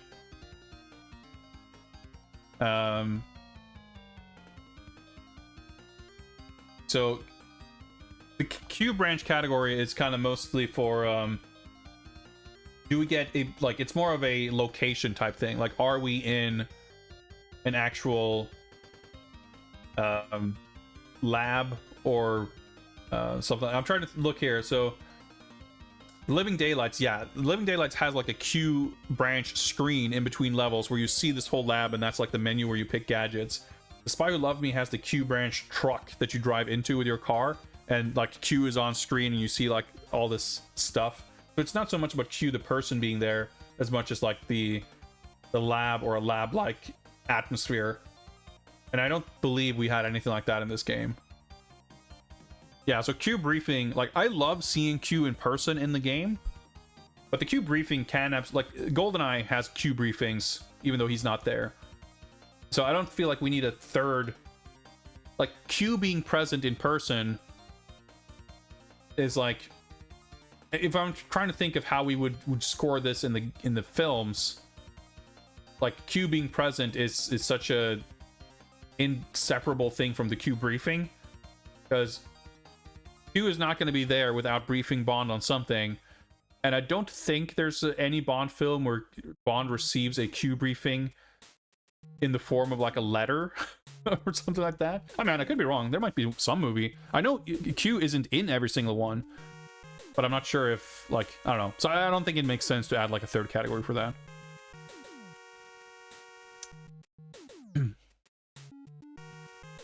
Yeah, it's so this is more about like, I mean, yeah, so there could, in the movies, there could be a movie that gets point for Q branch, but not for Q briefing if he's not there, but it's like referred to, or we see some kind of lab. I'd have to, we'd have to watch the movies and take notes. But I'm gonna put a 0 there for now. Surprised how few of the games have had the gun barrel. Yeah, it's for sure. It's very few have kind of attempted it. Funnily enough, like one of the very first games did it, and then The Spy Who Loved, like, yeah, almost none have. Like, it seems like a relatively simple thing to instantly, like, instant production value, like instant Bond quotient. But I reckon from here on out, at least on the big boy console games, I don't think we'll see a single game without it in some form or fashion. That's my guess. Moneypenny, not present in the game. So here, before we get to this part, let me add another category. And that's this. Another kind of, they said the thing. Is the line Bond, James Bond, uttered or referenced in the game? So this is, I thought about this because this is going to be interesting. I reckon almost every single film will get a point for this. Probably some Craig era films might not, but for the most part, we'll probably see it. And obviously, this is gonna be kind of shortchanging the games that don't have any kind of dialogue. But I think that's only fair, because without dialogue, you can't get the full Bond experience. But I think we should also reward games that, in very limited dialogue or very limited writing, still make sure to include like iconic lines like this. So we'd have to go back and check for some of these. I'm sure it will appear in some games here, like GoldenEye obviously has a little bit of dialogue. I'm almost certain there's some scene somewhere where he says it, right? I don't know offhand, so I'm not gonna put any score here. But in 007 for the Game Boy, it definitely happens. And in this game, it does happen. And it'll be interesting to see if that's going to be included in every single game moving forward. Like, okay, there's going to be mobile games that don't have it. 007 Racing. It's going to be really interesting to see how that how that's going to, fill out this chart. But yeah, I was thinking about this, and you know what? That's like an iconic thing that, just like the gun barrel sequence, like, we should reward games for making sure to include this. The Bond theme is here. The movie theme song and the ending theme, which is like the better Tomorrow Never Dies theme, are both in the game. So that's, again, if I could give more than 1 point, I would. You might say it to Natalia in the prison scene at the bunker. Yeah, like, that's the thing. GoldenEye has quite limited dialogue, and some of it is lifted directly from the film, but I would expect them to find some way to sneak that line, like, figure out a scene where it makes sense to put that line there. It's just what I would expect, having no strong recollection of what the dialogue is like in the game, like offhand. But we'll see. We did get a gun barrel sequence. In fact, it's FMV from the film, but that definitely counts. We get the most, like, again, could we give more than 1 point for this? Like, or if this is 1 point, like, yeah, most other games should not be able to get a full point almost. Like, this was the proper ass opening movie credits. It's so sick. Like, they literally used the entire sequence from the film, just with all the actual titles replaced with the credits for the game. So it has like the full sequence from the film with the song, just with the game's credits instead of the movie's credits. Like, that's incredible. Yes, we have Bond likeness. Pierce Brosnan is in fact the only character whose likeness appears on the box and in the game and in FMV form. Sexy ladies, sure. I will say that Wei Lin's role as kind of a romantic interest is heavily sort of downplayed in the game compared to the movie. But I think we would give the point for Paris alone.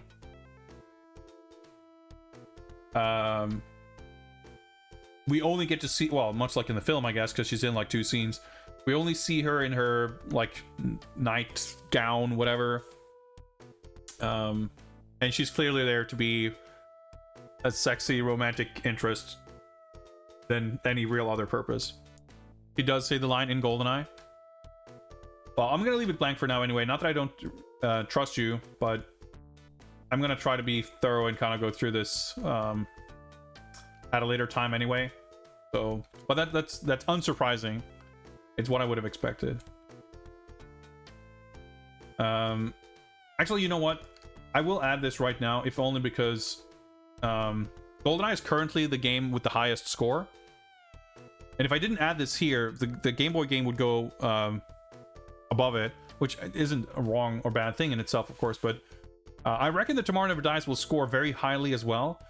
So it'd be interesting to see, like, to get the comparison as fair as possible. Sexy Ladies Evil, not really.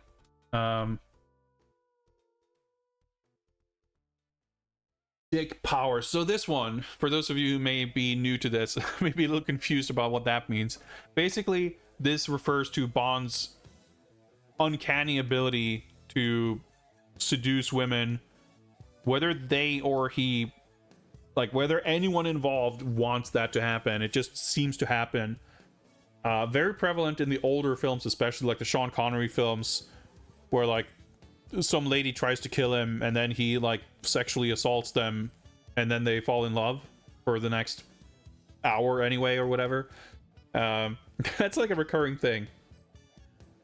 And it doesn't necessarily have to be Bond turning a villain into a good guy with his sexual prowess, but that's a not uncommon like manifestation of his dick powers.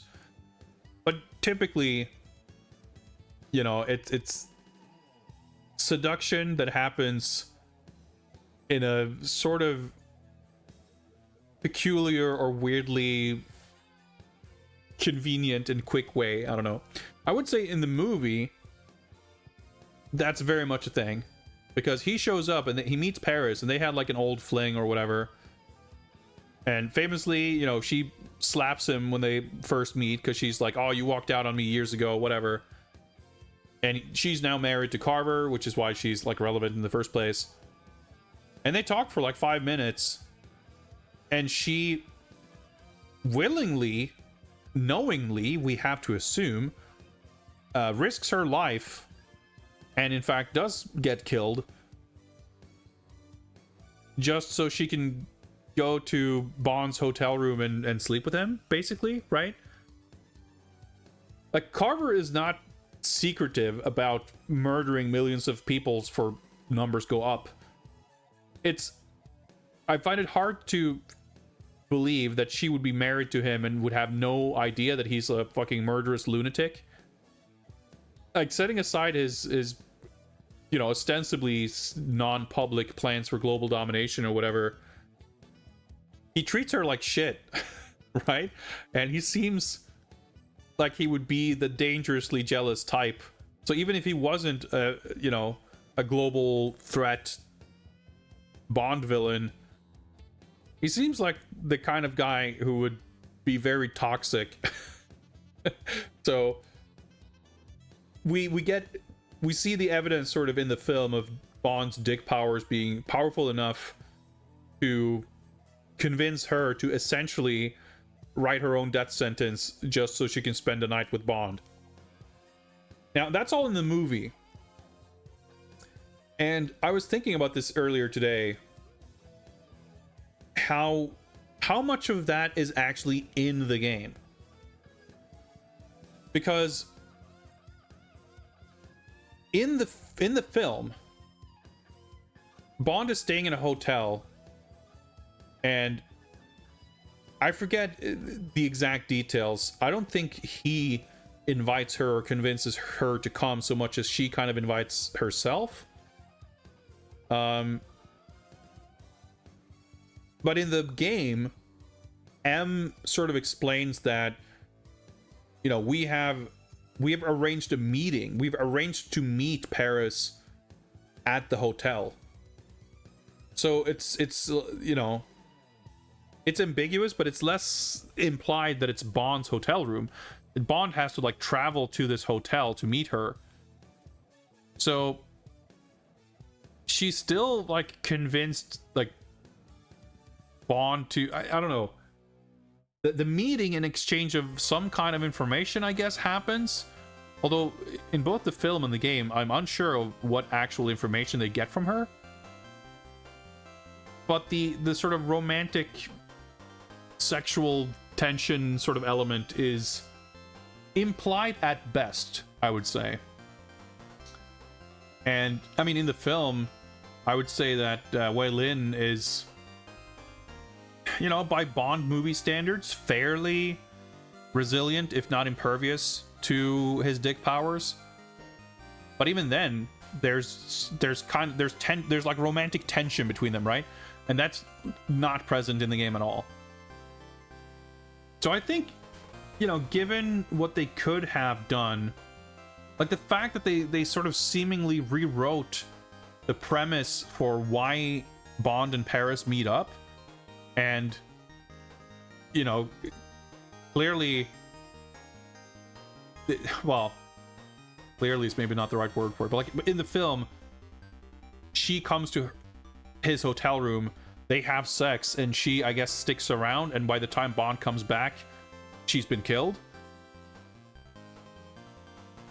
In the game, you go to meet her, and when you get there, there's a bunch of villains there, and Kaufman is there to throw his throwing stars at you, and you kill everyone, and you meet up with her. It's like, oh, we gotta run, and you escape with her. So in terms of what's actually seen, like if you hadn't seen the film, I mean, only your familiarity with Bond really would lead you to the assumption that there's some kind of dick powers going on. It is not really evidenced, but by what we see in the game. Like comparing this to GoldenEye, I guess we gave this point for the makeout session during the credits, right? There's like actual kissing and hugging going on, And we don't really see that, do we? Certainly not to the extent of GoldenEye. But I'm trying to recall. But it would be... Because you only see her in, like, the one scene during the Germany level where she slaps Bond, and, like, that's not very... You know... Dick powers have not yet come into effect at that point. And even in the hotel, I don't think there's much of that. Like, it's mostly like, we gotta get out of here, there's a bunch of villains, let's run, and we take the car and we'll leave, and like, that's it. So I think this is gonna have to be a 0. Like, for what they could have done, they almost went out of their way to not... Like, considering the scenes they chose to include, it feels like they... I mean, it might have not been specifically for that reason, but certainly the way they did change those scenes ended up having the effect of kind of erasing the dick power element from that interaction. So we're gonna give that a 0. Henchmen. We got several henchmen. We got Kaufman, we got Stamper in the final level. I was very happy to see them include that, even if it's a little goofy, but yeah, you know, he didn't have a presence throughout the game. It would have been sick to have him... I mean, he was a shitty character in the movie, but like a recurring henchman boss thing, that would have been really sick. Like Oddjob in the Game Boy game. But they got it, you know, they nailed that element. We have the proper Bond villain with the giant posters of his own face, multiple villainous speeches, everything. And I think the stealth boat has to count as a villain's lair. It's a mobile lair, but it's a lair, all right. Like, it's got the... I mean, it's got a fucking missile launch command center, a bunch of control panels with blinking lights. It had a self-destruct sequence. Like, come on, that's a lair, full stop. Man, I feel like there weren't a lot of categories here with zeros. A couple, but I reckon this is probably going to be the top scoring game. 20.5. Not by that much, but at this point, like 1.5 point over the second highest is... it's a pretty decent margin. I mean, it's pretty tight. These are the top 3 right now. So with the added category of Bond, James Bond, I think the total... Actually, we can check that out.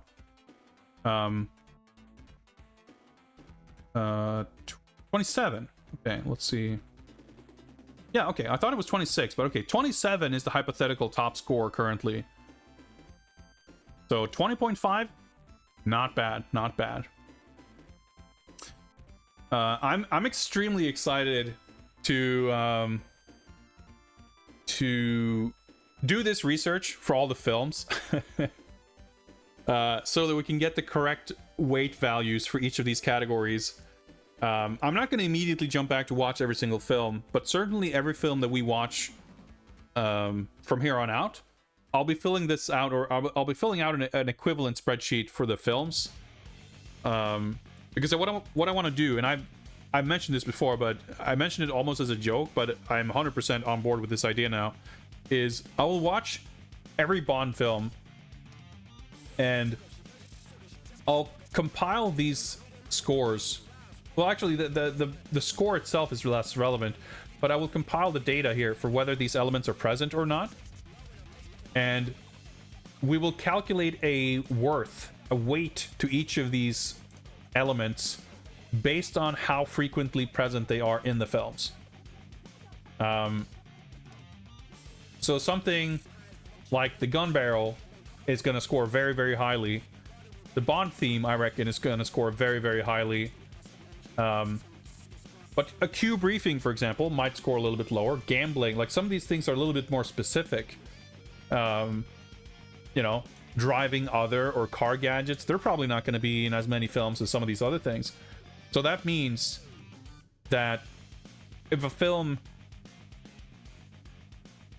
or if a game rather has this thing, like having gunplay present and having driving other present might not be worth equal amounts of points in the end.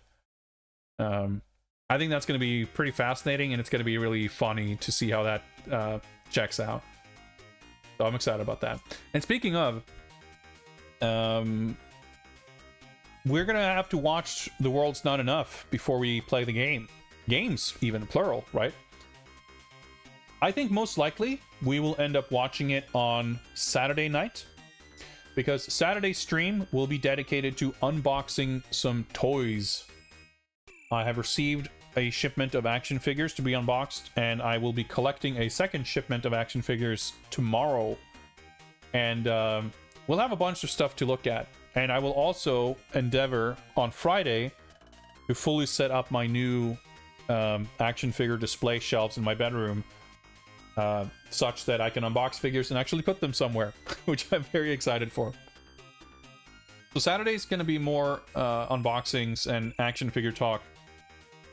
And probably Saturday night we'll watch The World Is Not Enough. Well, we'll see. I'll need to think about it for a bit, because come Monday, if I decide that I want to take another kind of break and stream something else before we go into World Is Not Enough, I might want to hold off on watching the film, because I don't want to have too much of a time gap between watching the film and starting to play the game. Because by that, like, we've done that in the past, and if there's like too long of a gap between, by the time I get to the game, I will have like forgotten so many details of the film that I'd rather kind of stick them closer together if possible. In any case, if you're interested in joining the watch party for the film, that will be happening on Discord.